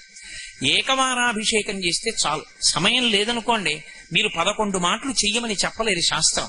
ఒకే మాట చెయ్యి చాలు. ఒకే మాట ఆ మంత్రభాగాన్ని స్వరంతో అద్భుతంగా చదువు. ఇప్పటికీ శ్రీశైలంలో కామకోటి మఠంలో కొంతమంది పండితులు ఉన్నారు. ఆ పండితులు రుద్రం చదువుతుంటే పక్షులు అలా వెళ్ళిపోతున్నవి ఆగిపోయి చెట్ల మీద వాలిపోయి కూర్చోవలసిందే. అలా ఉంటుంది రుద్రమంత్ర పఠనం అంటే. నిజంగా ఉభయతర నమస్కారాలతో ఆ స్వరాన్ని పాటించి చదువుతుంటే పసిపిల్లలు కూడా ఏడు పాపేసి వింటారు. అలా ఉంటుంది ఆ మంత్రభాగం. నేను మీతో పరమ యథార్థం చెప్తున్నా. ఎందుకు చెప్తున్నానంటే ఇన్ని మాటలు మీకు, ఆ శ్రీరుద్రమే పరమశక్తివంతం. అసలు ఈ ప్రపంచానికి అంతటికీ కూడా భిక్ష పెట్టగలిగినటువంటి మహానుభావుడైన పరమశివుడికి సంబంధించిన పంచాక్షరి మహామంత్రం రుద్రంలో ఉంది కాబట్టే దాన్ని అంత భద్రంగా దాచేశారు. మనం చూడండి, నేను ఇంటికి వెళ్ళి లాల్చీ విప్పి పడేశాను అనుకోండి, దండం మీద పారేస్తాను. కానీ నా మెళ్ళో రుద్రాక్షలు తీసి పెట్టవలసి వచ్చిందనుకోండి, చాలా జాగ్రత్తగా పెట్టుకుంటాను రుద్రాక్షలు. అలాగే అత్యంత భద్రమైనదేదో దాన్ని ఎక్కువ రక్షణ మధ్య పెడతాం. వేదములకు త్రయీ అని పేరు. స్వరం మనం వేదములను రుక్కు యజ్జు సామ అథర్వణ అని చెప్పినప్పటికీ మంత్రభాగ సంకలనం చేత వేదములు 3 అయిపోతాయి. అయిపోయినప్పుడు రుక్కు యజ్జు సామ అథర్వణ వేదం మళ్ళీ కలిసిపోతుంది మిగిలిన వేదాల్లోకి. అప్పుడు 3 వేదములు. 3 వేదములలో మధ్యలో యజుర్వేదం ఉంటుంది, ఇటు ఋగ్వేదం ఉంటుంది, ఇటు సామవేదం ఉంటుంది. మధ్యలో యజుర్వేదాన్ని పెట్టి ఋగ్వేదాన్ని సామవేదాన్ని కాపుగా పెట్టారు అటు ఇటు. మళ్ళీ యజుర్వేదం మధ్యలోకి తీసుకొచ్చి శ్రీరుద్రాన్ని పెట్టారు. మళ్ళీ శ్రీరుద్రంలో అష్టమానువాకం దగ్గరికి వచ్చేటప్పటికి చిట్ట చివరికి తీసుకెళ్లి పంచాక్షరి మహామంత్రాన్ని దాచారు. నమః శివాయ చ శివతరాయ చ. ఆ నమః శివాయ చ, చ అంటే కూడా కూడా కూడా అని సంస్కృతంలో. నమః శివాయ చ పంచాక్షరి మహామంత్రాన్ని దాచడం కోసమే వేదం విస్తరించింది రక్షణగా. అంత గొప్ప మంత్రం ఉంది అష్టమానువాకంలో. అందుకే అష్టమానువాకం చేస్తే గంట కొడతారు. గంట కొడుతూ అష్టమానువాకం చేయడానికి కారణం ఏంటంటే దేవతలకి పరాకు చెప్పడం. మేము పరమశక్తివంతమైన అనువాకాన్ని పఠనం చేస్తున్నాం. ఎందుకని అంటే అందులోకి మొత్తం అష్టమూర్తి తత్వం అంతా వచ్చి కూర్చుంటుంది. శంకరాచార్యుల వారు దక్షిణామూర్తి స్తోత్రం చేస్తే ఆ పిల్లలు చదివారు ఇందాక, ఎంత చక్కగా చదివారో. దుర్గారావు గారు ధన్యుడు, అంత అందంగా నేర్పారు ఆ పిల్లలకి. భూరంభంశనలో నిలోంబర మహార్నాథో హిమాంసు పుమాన్ ఇత్యాభాతి చరాచరాత్మకమిదం యస్యైవ మూర్త్యష్టకం నాణ్యకించన విద్యతే విమృశతాం యస్మాత్ పరస్మాత్ విభో తస్మై శ్రీగురుమూర్తయే నమ ఇదం శ్రీదక్షిణామూర్తయే. పరమశివుని తత్వం 8 అంకె మీద నడుస్తూ ఉంటుంది. అష్టమూర్తి అని శివలింగం మూర్తి రూపాన్ని పొందితే 8 మూర్తులుగా తిరుగుతాడు ఆయన. ఇక ఈ 8 తప్ప ఇక 9వది మీకు లేదు బ్రహ్మాండంలో. అందుకే భూరంభాంశనలో నిలోంబర మహార్నాథో హిమాంసు పుమాన్. 8 రూపాలు. కంచిలో పృథ్వీలింగం, జంబుకేశ్వరంలో జలలింగం, అరుణాచలంలో అగ్నిలింగం, చిదంబరంలో ఆకాశలింగం, శ్రీకాళహస్తిలో వాయులింగం, కోణార్కలో సూర్యలింగం, సీతాకుండంలో చంద్రలింగం, ఖాట్మండులో యజమానలింగం. ఈ 8 తప్ప ఇంకా ప్రపంచంలో 9వ పదార్థం లేదు. ఏదైనా ఉంటే పరబ్రహ్మం ఒక్కటే మిగిలింది. కాబట్టి ఈ 8 కూడా సాకారోపాసన చేసినప్పుడు శివార్చనమే. ఈ పృథివి ఎవరు అంటే శివుడు, నీరెవరు అంటే శివుడు, అందుకే జంబుకేశ్వరంలో జలలింగంగా ఉంటాడు. అగ్ని ఎవరు అంటే శివుడు, అందుకే అరుణాచలంలో అగ్నిలింగంగా ఉంటాడు. ఆకాశం ఎవరు అంటే శివుడు, అందుకే చిదంబరంలో ఆకాశలింగంగా ఉంటాడు. వాయువెవరు అంటే శివుడు, అందుకే శ్రీకాళహస్తిలో వాయులింగంగా ఉంటాడు. సూర్యుడెవరు అంటే శివుడు. శంకరాచార్యుల వారు అడుగుతారు, అడిగినప్పుడు ఎవరు సూర్యుడు అంటే పరమశివుడే సూర్యుడిగా చెప్పారు. సూర్యుడుగా కోణార్కలో సూర్యలింగం ఉంది. చంద్రుడెవరు అంటే శివుడు, అందుకే సీతాకుండంలో చంద్రలింగం. నేనని నేను అనుకునే ఈ జీవుడెవరు అంటే పరమశివుడే, అందుకే ఖాట్మండులో యజమానలింగం. పశుపతినాథ్ అంటారు. అందుకే ఈ 8 శివస్వరూపాలే. ఈ 8 కాకుండా ఇంకోటి లేదు. అందుకే సమయం తక్కువగా ఉంది అన్నప్పుడు 108 నామాలతో పూజ చెయ్యక్కర్లేదు శివలింగానికి. ఏదో శివో మహేశ్వర శంభో పినాకీశి శశేఖర వామదేవు విరూపక్ష కపర్ది నీలలోహిత నామాలన్నీ చెప్పక్కర్లా. 8 నామాలు చెప్పేస్తే చాలు, శివ పూజ పూర్తయిపోతుంది. ఓం భవాయ దేవాయ నమః, ఓం సర్వాయ దేవాయ నమః, ఓం ఈశానాయ దేవాయ నమః, ఓం పశుపతయే దేవాయ నమః, ఓం రుద్రాయ దేవాయ నమః, ఓం భీమాయ దేవాయ నమః, ఓం మహతే దేవాయ నమః అని 8 నామాలతో పూజ చేస్తే ఈశానాయ దేవాయ నమః 8 నామాలు చెప్తే 8 అంకె చేత ఆయన తత్వం విస్తరిస్తుంది కాబట్టి పూజ అయిపోతుంది. శివార్చన చేస్తే పార్వతీదేవికి అర్చన చెయ్యకుండా ఉండకూడదు. మరి ఎలా, ఎక్కడుంటుంది ఆవిడ పక్కన? ఏమైనా మూర్తిని పెట్టారా మీరు? అక్కర్లేదు. కుంకుమతో చెయ్యకూడదు, కానీ పువ్వులు వేసేస్తూ 8 నామాలు చెప్తే పార్వతీదేవి పూజ అయిపోతుంది. ఎలా అయిపోతుంది అంటే శివలింగం యొక్క పీఠం అమ్మవారే అయి ఉంటుంది. శంకర భగవత్పాదులు చెప్తూ పీఠం అంబమయం సర్వం శివలింగైశ్చ చిన్మయం సాకారంచ నిరాకారం నిర్గుణంచ గుణాత్మకం తత్వం తత్పరమం బ్రహ్మ ఇది వేదాంత డిండిమహ అని వేదాంత డిండిమంలో శివలింగం గురించి చెప్తూ పీఠం అంబమయం సర్వం, ఆ పీఠం అమ్మవారి యొక్క స్వరూపం. ఆ కింద ఉండేటటువంటి పీఠం కుంకుమతో అర్చన చెయ్యకూడదు, కానీ పువ్వులు పెట్టుకుని అమ్మవారి నామాలు చెప్పక్కర్లేదు. 108 భవస్య దేవస్య పత్నీ నమః, సర్వస్య దేవస్య పత్నీ నమః, ఈశానస్య దేవస్య పత్నీ నమః అని మళ్ళీ ఆ నామాలకే పత్నీ నమః కలిపేస్తే అమ్మవారి పూజ పూర్తయిపోతుంది. అందుకే శివుడు 8 అంకె మీద తత్వంగా ప్రకాశిస్తూ ఉంటాడు. జపం చేసి తీర్థం విడిచిపెట్టి పుచ్చుకుంటే చాలు, పరమోత్కృష్టమైన ఫలితం. శివాభిషేకం చేసిన తీర్థం ఎవరికి ఇవ్వకూడదు. నేను మీతో యథార్థమైన సత్యం చెప్తున్నాను. కొన్ని చోట్ల మాత్రం మినహాయింపు ఉంది. అవి ధూళి దర్శనం ఉన్న శివలింగాలు కొన్ని ఉన్నాయి. శ్రీశైలం ధూళి దర్శనం ఉన్న జ్యోతిర్లింగం. అక్కడ మీరు ఏదైనా ఊరు నుంచి వెళ్ళినప్పుడు మలమూత్ర విసర్జనం చేసినటువంటి బట్టలతో మట్టి కొట్టుకుపోయిన ఒంటితో స్నానం చేయకుండా వెళ్లి శివలింగాన్ని కౌగిలించుకుంటే ఆయన సంతోషిస్తాడు. అది ధూళి దర్శనం. ఎందుచేత అంటే అక్కడ లోకాలకు తండ్రి అయి ఉంటాడు. ఇప్పుడు నా కొడుకున్నాడండి, ఎక్కడో లండన్ లో ఉద్యోగం చేసుకుంటున్నాడు. నాన్నగారు ఆగస్టులో వస్తానండి అంటున్నాడు. నేను ఎప్పుడో మా ఇంట్లో స్నానం చేస్తున్నాను అనుకోండి, తెల్లవారుజామున అకస్మాత్తుగా నా కొడుకు కంఠం వినపడింది అనుకోండి, నేను నీళ్లు పోసుకుంటున్న వాడిని ఆ చప్పుడు ఆపి విన్నాను అనుకోండి, ఏమిటి కొడుకు కంఠంలా ఉందని. అమ్మా నాన్నగారు ఏరమ్మా, నాన్నగారు కల్లోకి వస్తున్నారమ్మా, నాన్నగారిని చూడాలని వచ్చానమ్మా. ఏరమ్మా నాన్నగారు అంటే, నాన్నగారు స్నానం చేస్తున్నారు నాన్న. ఏమిట్రా ఎప్పుడు వచ్చావురా, రిజర్వేషన్ లేదు, ఏమీ లేదు, చడి చప్పుడు లేదు, ఏమిట్రా అలా మట్టి కొట్టుకుపోయి అలా ఉన్నావు, ముందు కసిన పాలు తాగు అంటోంది అనుకోండి వాళ్ళమ్మ. నేను గబగబా ఒళ్ళు తుడిచేసుకుని తువ్వాలు కట్టుకుని పైకొచ్చి దూరం అంటానా? ఇన్నాళ్లకొచ్చిన కొడుకు చూడగానే ఎరా నాన్న అని 2 చేతులు పట్టేసుకుంటానా పట్టుకోనా? లోకములకు తండ్రి అయిన పరమశివుడు మీరెక్కడి నుంచో వచ్చారని చెప్పి దూరం అంటాడా? అనడు. అందుకే కొన్ని చోట్ల ధూళి దర్శన రూపంగా ఉంటాడు. మలమూత్రములు విసర్జించిన బట్టలు ప్రయాణంలో వచ్చిన వాటితో వెళ్లి ముట్టుకుంటే పొంగిపోతాడు. మల్లికార్జున లింగం అటువంటి లింగం జ్యోతిర్లింగాలలో. అటువంటి చోట తీర్థం ఇస్తారు. మిగిలిన చోట శివాభిషేకం చేసిన తీర్థం ఇవ్వకూడదు. ఇవ్వకుండా ఉండడమే ఎక్కువ ఫలితం. పైగా పైన లాల్చి ఉత్తరీయం ఉన్నవాడికి అసలు ఇవ్వకూడదు. ఉత్తరీయం తీసేసి మొలకి కట్టుకుంటేనే శివాభిషేక తీర్థం. అందున నేల మీద కూర్చుంటేనే బ్రాహ్మణుడు, ఆసనంలో కూర్చొని అసలు పుచ్చుకోకూడదు.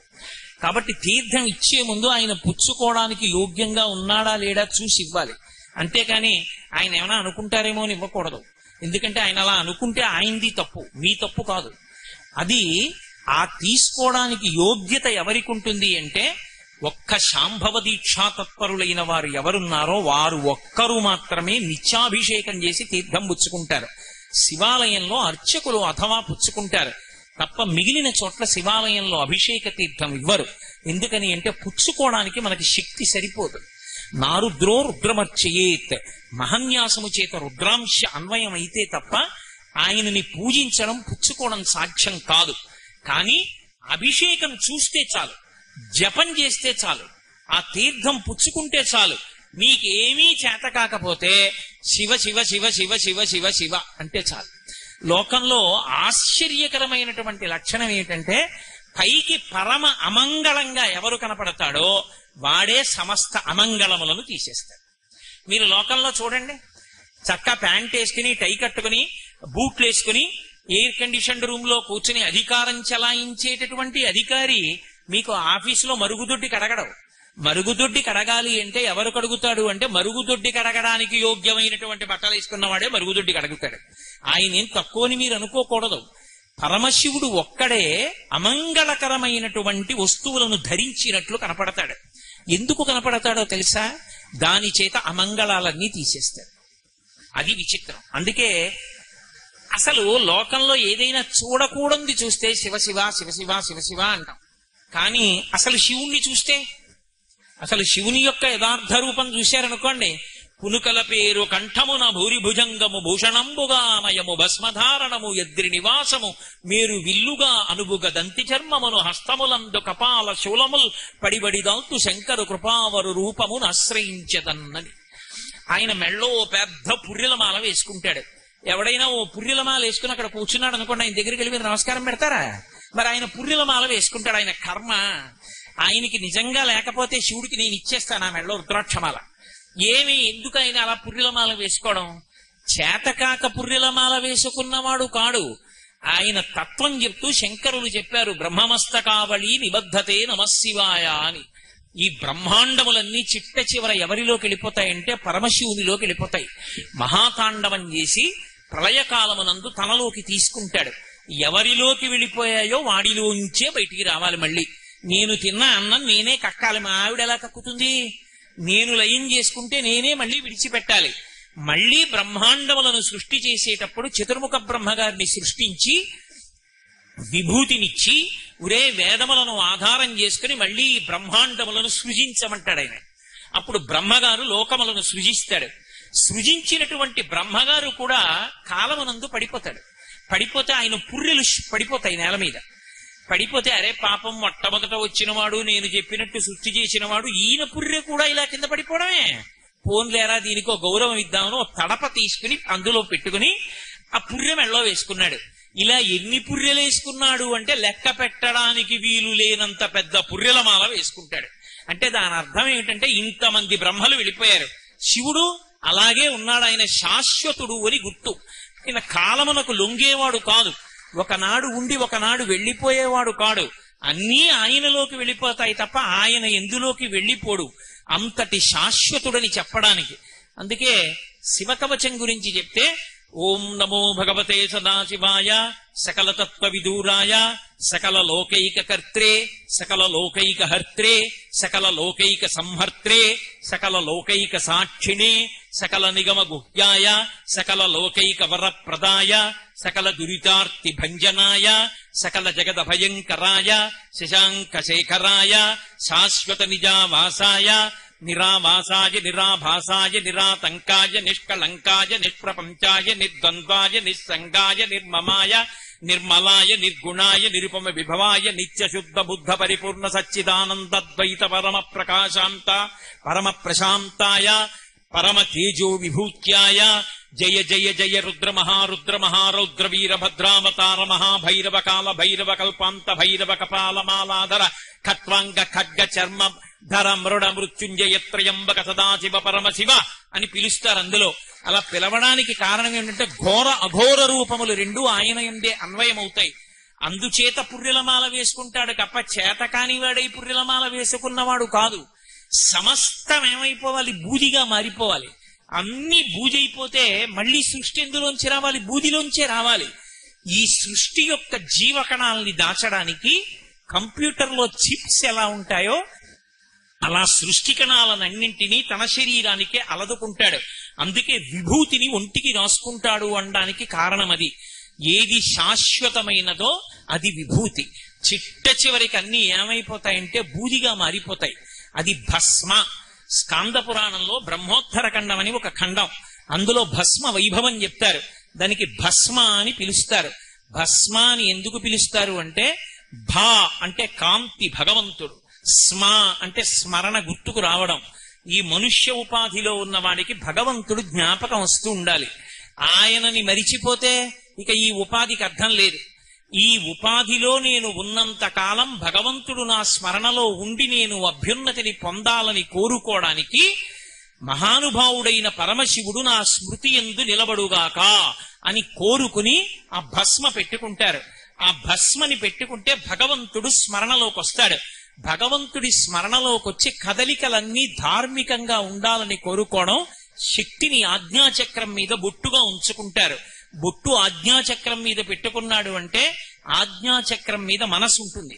అందుకే ఏదైనా జ్ఞాపకం రాలేదనుకోండి, కళ్ళు మూసుకుని ఉండండి చెప్తాను అని ఇక్కడ దృష్టి కేంద్రీకరిస్తాడు. మనోచక్రం ఇక్కడ ఉంటుంది. దాని మీద అమ్మవారి రూపమైన కుంకుమ పెట్టుకుంటే శక్తి కదలికలు కాబట్టి కదలికలన్నీ కూడా ధార్మికంగా కదులుతాయి. ధర్మాన్ని పట్టుకుని కదిలితే చివరికి శివుడిలోకి ప్రవేశిస్తాడు, తాను శివుడు అవుతాడు. అందుకని విభూతి పెట్టుకుని బొట్టు పెట్టుకోవడానికి కారణం అది. చాలా మందికి ఒక అపోహ ఉంటుంది, శంకరాచార్యుల వారు విభూతి పెట్టుకుంటారు శివభక్తుడని. మీకు రహస్యం చెప్తా, శంకరాచార్యుల వారంత విష్ణు భక్తుడు ఈ లోకంలో ఇంకొకడు లేడు.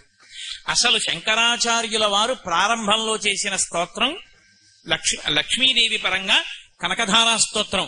శంకరాచార్యుల వారు దక్షిణ దేశంలో కూర్చుని ఉండగా ఆయన సరస్వతీదేవి వచ్చి ఆయన్ని ప్రార్థించింది, విష్ణు సహస్రనామ స్తోత్రానికి వ్యాఖ్యానం నువ్వే ఇవ్వగలవు, నువ్వే సాధికారికమైన వ్యాఖ్య చెయ్యి అని. శిష్యుల్ని ముగ్గురిని పిలిచి లోపలికెళ్లి గ్రంథాలయంలోంచి 3 పుస్తకాలు తెండి, నాకేది నచ్చితే దానికి భాష్యం చేస్తానన్నారు. ముగ్గురు తెచ్చిన పుస్తకాలు విష్ణు సహస్రనామ స్తోత్రాలే అయ్యాయి. అప్పుడు సరస్వతీదేవి కనపడి అడిగింది, శంకరా నువ్వు చేయవయ్యా విష్ణు సహస్రానికి భాష్యం అని. శంకర భగవత్పాదాచార్య స్వామి వారు అప్పుడు చేశారు విష్ణు సహస్రానికి భాష్యం. ప్రతిరోజు చదువుకోవలసిన స్తోత్రము అని మనకి అందించినటువంటి స్తోత్రం విష్ణుపరంగా ఇచ్చారు శంకరాచార్యుల వారు. అందుకే ఇప్పటికీ కూడా మనం చదివేటటువంటిది ఆ అవినయమపనయ విష్ణోహో అని చెప్పి మనం చదివేటటువంటి షట్పదీ స్తోత్రం, అది విష్ణుపరంగా ఉంటుంది. గోవింద గోవింద అని మనం భోజన ప్రారంభకాలే గోవిందనామస్మరణ గోవింద గోవింద అంటుంటాం. ఆ గోవిందనామాన్ని ప్రచారం చేసింది శంకరాచార్యుల వారు. భజ గోవిందం గోవిందం భజ మూఢమతే సంప్రాప్తే సన్నిహితే కాలే నహి నహి రక్షతి డుక్రుంకరణే అని. హరహర మహాదేవ శంభో శంకర అంటుంటాం. ఆ హరహర మహాదేవ శంభో శంకర శంకరాచార్యుల వారు ప్రచారం చేయలే. అది ప్రచారం చేసిన వాడు 63 మంది నాయనార్లలో ఒకడైన జ్ఞాన సంబంధ నాయనార్ ప్రచారం చేశాడు. హర హర అంటే పాపములను హరిస్తాడు. ఒకసారి స్మరిస్తే చాలు, ఆయన నామం చెప్తే చాలు పాపం తీసేస్తాడు. అందుకే హర హర మహాదేవ శంభో శంకర. శంభోహో అంటే శంభావయతీతి ఇది శంభోహో, సమస్త సుఖములనిస్తాడు. అందుకే రుద్రం ప్రారంభంలో దేంతో ప్రారంభం అవుతుంది అంటే నమస్తే అస్తు ధన్వనే బాహుభ్యాముతతే నమః అంటూ మొదలవుతుంది. అయ్యా మీ చేతి ధనస్సుకో నమస్కారం అండి అని మొదలవుతుంది. ఏమిటి ఆయన పట్టుకునే ధనస్సు? పినాకము అని పేరు. పినాకము చేత్తో పట్టుకుంటాడు కాబట్టి పినాకపాణి అని పేరు ఆయనకి. పినాకము అన్న మాటని అమరకోశం వ్యాఖ్యానం చేసింది. పాతి జగదిది పినాకం, లోకములను రక్షిస్తాడు కాబట్టి పినాకం. మనం ఎన్నో పాపాలు చేస్తే మనని బాధ పెడతాడు. ఎందుకు బాధ పెడతాడంటే మరి నువ్వు పాపం చేశావు, ఆ పాపం పోవడానికి ఏదో దుఃఖం కల్పించి ఆ పాపాన్ని అక్కడితో పోగొట్టేస్తాడు. గత జన్మలలో చేసిన పాపాలున్నాయి, ఈ జన్మలో పెళ్ళవలేదు. గత జన్మలలో చేసిన పాపాలున్నాయి, పిల్లలు పుట్టలేదు. గత జన్మలలో చేసిన పాపాలున్నాయి, ప్రమాదం సంభవించింది. ఇప్పుడు ఆ పాపం పోగొట్టుకోవాలంటే ఈశ్వర మేము పాపం చేసి ఉండి ఉంటాం, కానీ మీరు అలా కోపంగా ధనస్సు పట్టుకుని నించోకండి. మీ చేతికో నమస్కారం, మీ కోపానికో నమస్కారం, మీ భుజానికి నమస్కారం, ధనస్సుకి నమస్కారం. అది లోకాల్ని రక్షించాలి. కాబట్టి అయ్యా మేము పిల్లలం, మా తప్పు క్షమించండి, చల్లబడండి చల్లబడండి చల్లబడండి అని ఆ మంత్రాలతో జలాలు వివిధ పదార్థాలతో అభిషేకిస్తే ఆయన చల్లబడతాడు. చల్లబడితే ఇంకెప్పుడు చెయ్యకే ఇటువంటి తప్పు అని ఇలా వేలు చూపించి ఆ తప్పు తీసేస్తాడు. ఆ పాపం తీసేసి ఇప్పుడు సుఖాలన్నింటినీ ఇస్తాడు. అందుకే చమకం దగ్గరికి వచ్చేటప్పటికీ సమస్త సుఖస్వరూపాలు ఆయనే. ఎక్కడి వరకు అంటే ఆఖరికి యజ్ఞంలో వాడేటటువంటి పదార్థముల దగ్గర నుండి సంఖ్యాశాస్త్రము చేత ప్రతిపాదింపబడేటటువంటి ఏకాచమే, తిస్రచమే, పంచచమే, సప్తచమే, నవచమే, ఏకాదశచమే, త్రయోదశచమే, చతుర్దశచమే, పంచదశచమే అంటూ అందులో ఉన్నటువంటి సంఖ్యాశాస్త్రంతో ప్రతిపాదింపబడే సమస్త తత్వస్వరూపంగా ఆయన్ని అభిషేకం చేస్తాం. ఇంతగా అభిషేకం చేయబడతాడు కాబట్టే లోకాలను అంత చల్లబరుస్తాడు. శివుడికి ఒక లక్షణం ఉంటుంది, ఇంత కష్టపడి ఆరాధన చేస్తేనే అనుగ్రహిస్తాడా అండి అని మీరు అనుకోకండి. శివుడంత కిందకొచ్చేసేటటువంటి వాడు మీకు లోకంలో ఎక్కడా కనపడడం. మనని ఆపదల నుండి గట్టెక్కించడానికి అంత కిందకొస్తాడు ఆయన. ఎంత కిందకొచ్చేస్తాడంటే నమశివాభ్యాం సరసోత్సవాభ్యాం అంటారు శంకర భగవత్పాదులు. ఆయన ఉత్సవాలన్నీ ఎవరి కోసమో తెలుసా? ఆయన ఉత్సవాలు ప్రమాదంతో కూడుకున్నవై ఉంటాయి. కొన్ని అత్యంత ప్రమాదం, అది మనకే కాదు ఆయనకి కూడా. అది అమంగళకరం. లోకంలో నిజంగా అటువంటిది జరిగితే దేవాలయానికి అంతటికి సంప్రోక్షణ చెయ్యాలి, ఈశ్వరమూర్తులకు సంప్రోక్షణ చెయ్యాలి. అంత ప్రమాదకరమైన ఉత్సవం చేయించుకుని నిజంగా ప్రమాదం జరిగితే అటువంటి ప్రమాదం జరగకుండా చేస్తాడు ఆయన. నేను మీతో ఒకటి చెప్పాలి అంటే, కార్తీక మాసంలో జ్వాలాతోరణము అని ఒక ఉత్సవం. ఆ జ్వాలాతోరణం చేసేటప్పుడు కొత్తగా పండినటువంటి పంట పొలాలలో మిగిలిపోయిన గడ్డి తెచ్చి 2 స్తంభాలు పాతి అడ్డంగా స్తంభం కట్టి ఆ గడ్డినంతటినీ కట్టి దాని మీద ఆవు నెయ్యి పోసి వెలిగిస్తారు. వెలిగించి పరమశివుడిని పార్వతీదేవిని పల్లకీలో పట్టుకుని భగవన్నామని చెప్తూ పరిగెడతారు. పల్లకీ పట్టుకు పరిగెత్తకూడదు, పరిగెడతారు. పరిగెత్తుకుంటూ 3 మాటలు దాని కింద నుంచి పరిగెడతారు. పరిగెడితే ఆ జ్వాలాతోరణం కింద నుంచి జ్వాలలు వెలుగుతూ ఆ గడ్డి కాలుతుంటుంది, ముద్దగా కింద పడిపోతుంది. ఒకసారి పడిపోయినప్పుడు నేను ఒకసారి చూశా కూడా, పల్లకీ మీద పడిపోయి వెలుగుతున్న అగ్నితో వెళ్లి ఆయన దగ్గర పడిపోతాయి. పడిపోయినప్పుడు ఒక్కొక్కసారి ఉత్సవమూర్తికి కట్టిన పంచె అంటుకుంటుంది కూడా, కానీ ఏమీ దోషం రాదు. ఎందుకు రాదో తెలుసా? ఆయన ఎందుకు చేయించుకుంటాడంటే జ్వాలాతోరణం మన కోసం చేస్తాడు. ఒరే వద్దన్న పనులు ఎన్నో చేసేసావు, మహాపాపం సంక్రమించింది, ఇప్పుడు నీ శరీరం పడిపోయిన తరువాత ఒక భయంకరమైన స్థితిని ఎదుర్కోవాలి. భైరవ దర్శనం అని ఉంటుంది. అందుకే శివాలయంలో భైరవుడు ఉంటాడు, కాలభైరవుడు అని. భైరవుడు అంటే ఏమిటో అనుకోకండి, లోకంలో ఏది భై అని అరిస్తే మనం హడిలిపోతామో అదే భైరవ. కుక్కకి వేరు పేరు లేదు సంస్కృతంలో, భైరవ అంటారు వేదాంతంలో. రవము అంటే శబ్దం, భైరవ అది భౌ అంటుందంటాం, భై అని అరుస్తుంది. అరవగానే మనం పరిగెడతాం, మనం పరిగెడితే అది నిలబడుతుంది. శరీరంలోంచి జీవుడు పైకి లేవగానే, శరీరం దగ్ధం చేయగానే చేసిన పాపాలకి ఫలితాన్ని అనుభవింప చేయడానికి ఓ నల్ల కుక్క వస్తుందట 6 ముఖాలతో వచ్చి వెంట పడుతుంది. అదే కాలభైరవ స్వరూపం. అది వెంట పడితే అది భయ్య నరిచి మీద పడుతుంటే దిక్కుతోచక నాన్న వాళ్ళు లేక పరిగెడుతుంటాడు. ఆ పరిగెత్తి అమ్మయ్య వెలుతురు కనపడుతోందని వెళ్ళిపోతాడు. ఆ కటిక చీకట్లో కనపడిన వెలుతురేది అంటే అగ్ని జ్వాలలతో ఒక తోరణం ఉంటుంది, అదే యమసదనం. ఆ తోరణంలోంచి తోస్తారు లోపలికి. అప్పుడు ఎంత బాధపడతాడో జీవుడు. ఈ బాధ నీకు తీసేయడానికి నేను తోడుంటాను, భయం లేదు. అక్కడ యమసదనపు జ్వాలాతోరణం చూడకుండా ఉండాలంటే, కుక్క పరిగెత్తినప్పుడు పరిగెత్తకుండా ఉండాలంటే నన్ను పట్టుకుని నా వెంట పరిగెత్తు, ఆ పరుగు లేకుండా చేసి నిన్ను నా కైలాసానికి తీసుకెడతానని జ్వాలాతోరణ ఉత్సవంలో అంత కిందకొచ్చి కార్తీక పౌర్ణమి నాడు జ్వాలాతోరణ ఉత్సవం చేయించుకుని మనతో పాటుగా అగ్నిజ్వాలల కింద తిరుగుతుంది శివుని యొక్క పల్లకి. మేము కాశీ వెడితే కార్తీక పౌర్ణమి నాడు చెయ్యవలసిందే అని శృంగేరి పీఠంలో జ్వాలాతోరణం ప్రత్యేకంగా చేయించాను నేను. ఎందుకని అంటే అంత గొప్ప ఉత్సవం జ్వాలాతోరణ ఉత్సవం. అంత కిందకొచ్చి కాపాడేటటువంటి వాడెవరంటే పరమశివ తత్వం ఒక్కటే. అందుకే మీరు చూడండి, పరమశివ భక్తులైనటువంటి వారు ఏమీ ఎరగనటువంటి పరమ అమాయకుడు ఎరుకల వాడి దగ్గర నుంచి, దొంగల దగ్గర నుంచి 63 మంది నాయనార్లలో పతాక స్థాయిలో ఉండేటటువంటి మహాభక్తులు, జ్ఞాన సంబంధ నాయనార్ అప్పటి వరకు కూడా శివభక్తులే అయి ఉంటారు. కారణమేమి అంటే అందరినీ తన చుట్టూ అలా చేర్చుకుంటాడు. నేను తండ్రిని, నాకు 8 కొడుకులు ఉన్నారనుకోండి, 7 IAS, IPS, IFS, IRS, MS, FRCS ఇలాంటివన్నీ చదివి 8వ వాడు జేబు దొంగ అయ్యాడు అనుకోండి.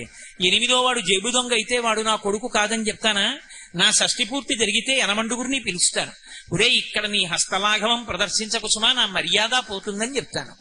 పరమశివుడు లోకాలకి తండ్రి కాబట్టి ఆయన దగ్గర ప్రమదగణాలు ఉండకూడదు, భూతగణాలు ఉండకూడదు, రాక్షస గుణాలు ఉండకూడదు అంటే మరి ఎవరి దగ్గర ఉంటాయి? ఆయన తండ్రి అన్నప్పుడు ఆయన దగ్గరే ఉండాలి. అందుకే లోకంలో అన్ని గణములు ఎవరిని ఆశ్రయిస్తాయంటే పరమశివుణ్ణే ఆశ్రయించి ఉంటాయి. భూతపతి అని పేరైనకి, చేతకాని వాడై భూతపతి కాలేదు. పరమశివుణ్ణి పార్వతీదేవి అడిగింది అనుశాసనిక పర్వంలో, భారతంలో, ఎందుకయ్యా శ్మశానంలో కూర్చుంటావు నువ్వు? ఏ కైలాసం లేదా? లోకంలో నీకు ఉత్తమ భూములు లేవా? ఎందుకు శ్మశానంలో ఉంటుంటావని అడిగింది. ఆయన అన్నాడు, పార్వతి, నేను ఉత్తినే కూర్చోలేదు. నేను మొదట ఎవరిని సృష్టించానో ఆ బ్రహ్మగారు వచ్చి నా దగ్గర ఏడిచాడు, శ్మశానంలో ఉంటుండవయ్యా అని. ఎందుకురా నేను ఉండడం అని అడిగాను. ఈ లోకంలో బ్రతికున్నంత కాలం ఇలా చూపించుకుని నేను పొడుగ్గా ఉన్నాను, నేను అధికారిని, నేను అందగాణ్ణి, నేను విద్వాంసుణ్ణి, నేను పండితుణ్ణి, నేను ఐశ్వర్యవంతుణ్ణి, నేను చదువుకున్నవాణ్ణని అనేక విభూతులు తమ యందు ఆరోపించుకుని మా అంతటి వాళ్ళ మేమనుకుని మా భార్యలు శాశ్వతం, బిడ్డలు శాశ్వతం, బంధువులు శాశ్వతం అనుకున్న వాళ్ళ యొక్క శరీరాలు పడిపోతే చిట్ట చివరికి ఎంత కోటీశ్వరుడైనా ఒంటి మీదకి తీసుకొచ్చి ఒక నూలు బట్ట కట్టి నీళ్లు పోసి గట్టిగా తాళ్లతో బిగించి శ్మశానానికి తీసుకొచ్చి కట్లు విప్పి పైన ఉన్న బట్ట కూడా తీసి పక్కన పారేసి నీళ్లు పోసేసి తీసుకొచ్చి కట్టెల మీద పడుకోపెట్టి కాల్చేస్తుంటే జీవుడు పైకి లేచి, కల్లరి బొమ్మయవు కాయమ్మునొల్లా, ఇంటి దొంగల పోలు కొడుకులనొల్లా, అద్దె కొంపల బోలు ఆ భోగమొల్లా, ఎందుకీ భోగంబు ఎందుకీ మురుపు అని అప్పుడు ఏడుస్తాడు. పార్వతి, తోడొచ్చేవాడు ఉండడు, తను నమ్ముకున్న తన శరీరం కూడా కాలిపోతూ ఉంటుంది. ఒక్కడే ఏడుస్తూ నిలబడతాడు. కపాల మోక్షం అయిపోయిందని అయిన వాళ్ళందరూ స్నానం చేసి వెళ్ళిపోతారు. అప్పుడు అరేరే, ఇంతమందిని నమ్మాను, నావాడన్నవాడు లేడని ఏడుస్తుంటే, ఏడవకురా నేనున్నానని వాణ్ణి శాంతపరచడానికి నేను కూడా ఉండకపోతే ఎవడో ఉండడని, ఉన్నాను తప్ప చేతకాని వాడనయ్య అక్కడ లేను పార్వతి అని చెప్పాడు. అంతటి ఉదారుడు మహానుభావుడు శివుడంటే. తనని నమ్మని వాణ్ణే అంత ఇది చేస్తే ఇక శివశివ అని ఒకసారి అన్నవాణ్ణి ఆయన ఎంత ఉద్ధరిస్తాడు. పవి పుష్పంబగు అగ్ని మంచగు ఆకూపాలం భూమిస్థలంబగు శత్రుండతిమిత్రుడౌ విషము దివ్యాహారమౌనెన్నగా అవనీమండలి లోపలం శివ శివేచ్ఛాభాషణోల్లాసకిన్ శివా నీ నామము సర్వవస్య కరమౌ శ్రీకాళహస్తీశ్వర. ఒకప్పుడు కాదు, ఎప్పుడూ శివనామం చెప్పవలసిందే. శివ శివ శివ శివ శివ శివ శివ అంటూ ఉండడం ఎవరికి అలవాటైపోయిందో వాణ్ణి పాపరాశి దగ్ధం చెయ్యదు. వాడు హాయిగా పరమశివ పదాన్ని చేరుకుంటాడు. అంతటి మహానుభావుడైన ఆయనకి అభిషేకం దేనికి అంటే ఆయనకి కోసం కాదు, ఆయనకి జరిగేటటువంటి అభిషేకాలలో కల్లా అత్యద్భుతమైన అభిషేకం సంవత్సరం మొత్తం మీద ఒక్కరోజే జరుగుతుంది. మిగిలిన రోజులలో జరిగేటటువంటి అభిషేకముల వలన వచ్చే ఫలితం కన్నా ఆ రోజు వచ్చేటటువంటి ఫలితం విశేష ఫలితం. అందుకే ఇప్పటికీ మీరు దక్షిణ దేశం వెళ్లి చూస్తే అద్భుతంగా చేస్తారు. చిదంబరంలో ఆ రోజున కొన్ని వేల మంది వెళ్లి చూస్తారు. ఆర్ద్రాభిషేకము అంటారు. నేను కాకినాడలో కొన్ని సంవత్సరాలు చేయించాను దాన్ని. మార్గశీర్ష మాసంలో ఆర్ద్రా నక్షత్రం ఉన్నటువంటి రోజున విపరీతమైన చలి, శరీరం మీరు అసలు బయటికి రాలేరు, అంత చలిగా ఉంటుంది. ఉహుహూయని వడక లోకముర్వీనాథ అని పళ్ళు పటపట పటపట కొట్టుకుంటాయి. అటువంటి నక్షత్రంలో తెల్లవారుజామున 4 గంటల వేళ శివలింగానికి అభిషేకం చేస్తే ప్రపంచమంతా చల్లబడుతుంది. మహానుభావుడు కంచికామకోటి పీఠాధిపత్యం వహించిన ప్రాతస్మరణీయులు చంద్రశేఖరేంద్ర సరస్వతి మహాస్వామి వారి శరీరంతో ఉన్నంతకాలం ఆర్ద్రాభిషేకాలు జరిగాయి. ఆర్ద్రాభిషేకం జరిగితే వర్షం పడకపోవడం అనేటటువంటిది ఉండదు లోకంలో. అందుకే ఆయనకి ఆర్ద్రాభిషేకం చేస్తారు. ఒక చోట ఒక కవి దెప్పి పొడిచాడు, మౌళౌ గంగా శశాంకౌ. నీకు చూస్తే చల్లటి చంద్రబింబం, చాలలేదన్నట్టుగా గంగ ఇంకా చల్లగా ఉంటుంది నెత్తి మీద. ఇది చాలదన్నట్టుగా వామార్ధ భాగం అంతా హిమాలయ పర్వతానికి పుట్టినటువంటి అమ్మవారు నీ భార్య. మరి తండ్రి చల్లగా ఉంటే పిల్ల చల్లగా ఉండదు. హిమవంతుడి కూతురు కాబట్టి ఆవిడ చల్లగా ఉంటుంది. ఇంకా ఈ చల్లతనం నీకు సరిపోలా, పావులు తెచ్చి ఒంటి నిండా వేసుకుంటావు. పాము అడుగు భాగం చల్లగా ఉంటుంది. పాము ఎప్పుడైనా పాదం నుంచి పాకితే తెలుస్తుంది, చల్లగా ఉంటుంది. అటువంటి పావులు ఒళ్ళంతా చుట్టుకుంటాడు. కాబట్టి నీకు ఈ చల్లతనం చాలా, ఇవన్నీ చాలవన్నట్టుగా ఒళ్ళంతా గంధం రాసుకుంటాడు. ఈ గంధం యొక్క శీతలం సరిపోలా, ఇంకోడైతే కొయ్యబారిపోతాడు. మళ్ళీ ఆర్ద్రా నక్షత్రంలో తెల్లవారకట్ట నీకు అభిషేకమా అంటే ఆయన కోసం కాదు, మనందరం చల్లగా ఉండాలని తాను అంతటి చల్లటి పదార్థాలు అభిషేకం పుచ్చుకొని గడగడలాడకుండా కూర్చుంటాడు. మీ అందరూ చల్లగా ఉండాలిరా అని కోరుకుంటాడు. అంతటి మహితాత్ముడు శివుడు. ఆ శివారాధన జరిగినంత కాలం, శివాభిషేకాలు జరిగినంత కాలం, శివనామం చెప్పినంత కాలం, శివార్చన చేసినంత కాలం లోకంలో ప్రమాదములనేటటువంటివి జరగవు. మీరొకటి బాగా జ్ఞాపకం పెట్టుకోండి, ఎక్కడ లోహోత్పత్తి జరుగుతుందో అక్కడ ప్రమాదములు పొంచి ఉంటాయి. నేను చెప్పట్లేదు, శాస్త్రం చెప్తోంది. అందుకే లోహంతో వ్యాపారం చేయాలన్నా జాతకం చూపించకుండా మొదలు పెట్టరు, లేకపోతే చర్మ వ్యాధులు వచ్చేస్తాయి వంశంలో. లోహంలో మళ్ళీ అత్యంత దారుణమైన లోహం ఏది అంటే ఇనుము. ఇనుము అత్యంత ప్రమాదభరితమైనటువంటి లోహం, నల్లగా ఉంటుంది. దానికి అపమృత్యు దోషం, అపమృత్యు దోష నివారణ శక్తి రెండు ఉంటాయి. అందున అది గృహోపకరణంగా కానీ ఎక్కువగా విడితే శివుడి పట్ల అపచారం జరుగుతుంది. ఎందుకంటే ఈ పృథివి శివస్వరూపం, మట్టి శివస్వరూపం కనుక ఈ మట్టిని కాల్చకూడదు. అందుకే పూర్వం మన ఇళ్లు కట్టినప్పుడు ఎక్కడా కూడా ఇటకలు సిమెంటు వాడేవారు కాదు. పూర్వం తడికలు పెట్టి మట్టితో మెత్తుకుని కట్టుకునేవారు. ఎందుకంటే భూమిని కాలిస్తే శివుడి పట్ల అపచారం జరిగితే ప్రమాదాలు జరుగుతాయి, అగ్ని సంస్కారం జరుగుతుంది, అగ్ని అకస్మాత్తుగా పొటమరిస్తుందని భూమిని కాల్చేవారు కాదు. కానీ ఇప్పుడు మనం ఎన్నో స్లాబ్లు వేస్తున్నాం. స్లాబ్ వెయ్యాలంటే భూమిని కాల్చిన సిమెంట్కి తోడెవరు? ఇనుము.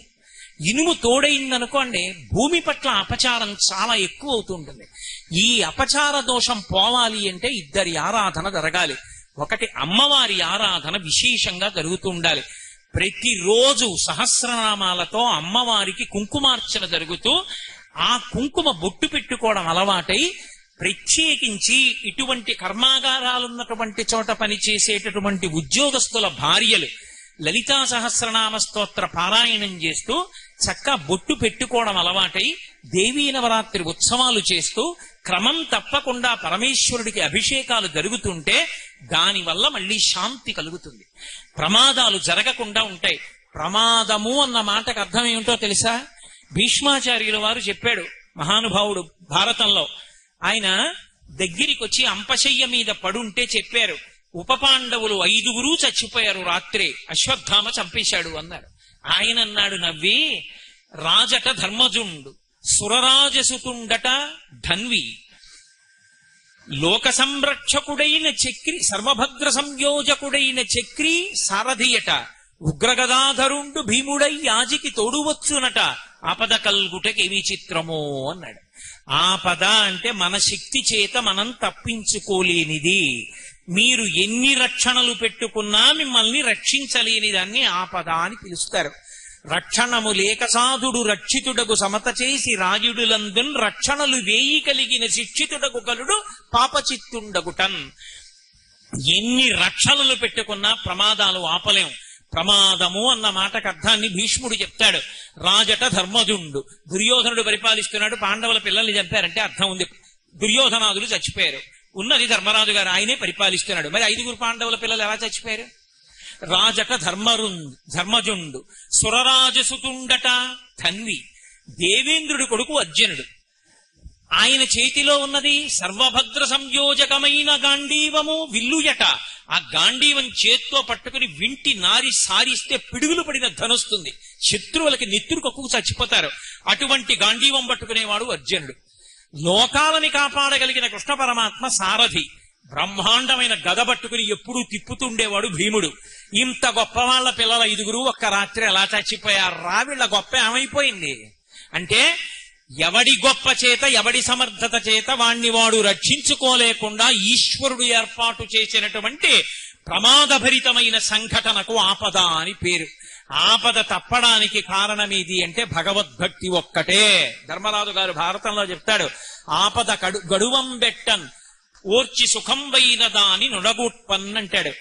ఆపద తీసేయాలన్నా, ఆపద స్థానంలో సుఖాలు ఇవ్వాలన్నా నమ శివాభ్యాం అశుభాపహాభ్యాం, అశుభాలు పోవాలంటే, చల్లగా ఉండాలి అంటే శివాభిషేకం జరుగుతూ ఉండాలి. ఎంతో శ్రద్ధతో చెయ్యాలి. మీరు ఏమనుకోనంటే నేను మీతో మాట చెప్తా, నేను ఎవ్వరినీ చిన్నపుచ్చడం నా ఉద్దేశ్యం కానే కాదు. నేను మణుగూరులో భారజలోత్పత్తి కేంద్రంలో ఉపన్యాసాలు చెప్పడానికి వెళ్ళాను. వెళ్ళి నేను అక్కడ ఒక విషయం విని తెల్లబోయాను.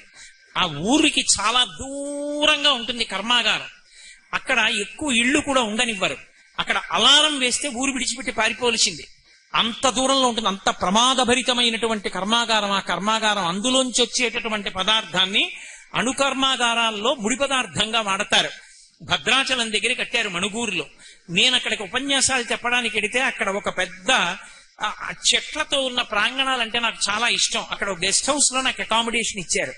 మర్నాడు నేను గుడి దర్శనానికి వెళ్ళి నేను అక్కడ ఒక విషయం విని తెల్లబోయాను. ఏమిటా విషయం అంటే, బయట నుంచి తెచ్చిన పువ్వులు అక్కడ దేవాలయాలలో ఈశ్వరుడికి వెయ్యరు. బయట నుంచి కొని తెచ్చి పదార్థాలతో అక్కడ పూజ చెయ్యరు. ఆ కర్మాగారంలో పనిచేసే ఉద్యోగులు తమ తమ ఇళ్లలో పూల మొక్కలు పెంచి 3-4 కలిపి సంవత్సరంలో ఒక తిథిని ఎంచుకుంటారు. చైత్రమాస శుక్లపక్ష పాడ్యమి మాది అని వాళ్ళు ఆ 4 ఇళ్ల వాళ్ళు కలిపి దండలు కట్టి తెచ్చిస్తారు. ఇంత ప్రమాదభరితమైన కర్మాగారంలో పనిచేస్తున్నాం, మాకు రక్షణ ఎక్కడి నుంచి వస్తుంది అంటే దేవాలయంలో ఉన్న స్వామికి మా ఇంటి నుంచి వెళ్ళాలి పూలమాలలని. అభిషేకాలకి పదార్థాలు వాళ్ళిళ్ల నుంచే వెడతాయి. దేవాలయాలలో ఉత్సవాలకి వాళ్లే నిర్వాహకులై చేసుకుంటారు. నీ తెల్లబోయింది ఎక్కడ అంటే, ఆ కర్మాగారానికి అత్యంత ప్రధాన స్థానంలో ఉన్నటువంటి వ్యక్తి ఆయన ప్రతిరోజు దేవాలయానికి వచ్చి ఉత్సవాల్లో ఆయన దగ్గరుండి నిలబడి నిర్వహణ చేస్తారు. నేను ఆఖరికి ఉపన్యాసాలు చెప్పి వెళ్ళిపోతుంటే కూడా ఆయన వచ్చి స్వయంగా వీడ్కోలిచ్చి నమస్కారం చేసి వెళ్ళాడు. నేను ఎందుకు మీతో చెప్తున్నాను ఈ మాట అంటే, ఒక్కొక్క చోట మనం పని చేసేటప్పుడు అక్కడ రక్షణ దేని వల్ల కలుగుతుంది అంటే, అక్కడ అన్నం తింటున్నాం కాబట్టి మనందరం ఒక కుటుంబంగా మనని మనం రక్షించుకోవడానికి ఈశ్వర శక్తిని ఆవాహన చేసుకోవాలి. అదే మనని కాపాడుతుంది. కాబట్టి ఆ శివాభిషేకం లోకానికి రక్షణ కవచంగా కట్టబడుతుంది. అమ్మవారికి చేసిన కుంకుమార్చన, ఆ పెట్టుకున్నటువంటి బొట్టు రక్షణగా నిలబడుతుంది. అందుకే మీరు చూడండి, ఏదైనా మీకు సుఖంతో పాటు ప్రమాదం కూడా పొంచి ఉండేట్టు చెయ్యగలిగిన ఏదైనా సరే, శక్తి ఎక్కువ ఉన్న ఏదైనా సరే వాడరు తిన్నగా. అమ్మవారి దగ్గర పూజ చేయిస్తారు. నేను మోటార్ సైకిల్ కొనుక్కున్నాను అనుకోండి, స్పీడోమీటర్ తిరగడం సరదాగా ఉంటుంది, కానీ ఒక నట్టు ఊడిపోయిందంటే చాలు. అందుకని వాహన పూజ అని తీసుకెళ్లి అమ్మవారి గుళ్ళో పూజ చేయిస్తారు. ఎంత ప్రమాదభరితమో, ఎంత శక్తిని తన యందు పెట్టుకుంటుందో దాన్నంతటినీ కూడా ఇప్పటికీ వేద విభాగంతో చూపిస్తారు. ఇది శక్తి స్థానము అని గుర్తేమిటంటే, ఇలా ఇలా మెరుపు వేస్తారు. దాని శక్తి నువ్వు పట్టుకోలేవు, ముట్టుకోవడానికి కూడా సమర్థుడివి కావు. అంటే ఎలక్ట్రికల్ సబ్ స్టేషన్ లో పుర్రె బొమ్మ వేసి 2 ఎముకలు పెట్టి ఇలా ఇలా వేస్తారు. అంటే సక్రమంగా వాడుకుంటే అన్నం, తేడా వస్తే పుర్రే ఎముకలే మిగులుతాయి. ప్రమాదం సుమా, నువ్వు ముట్టుకోవడానికి వీల్లేదు.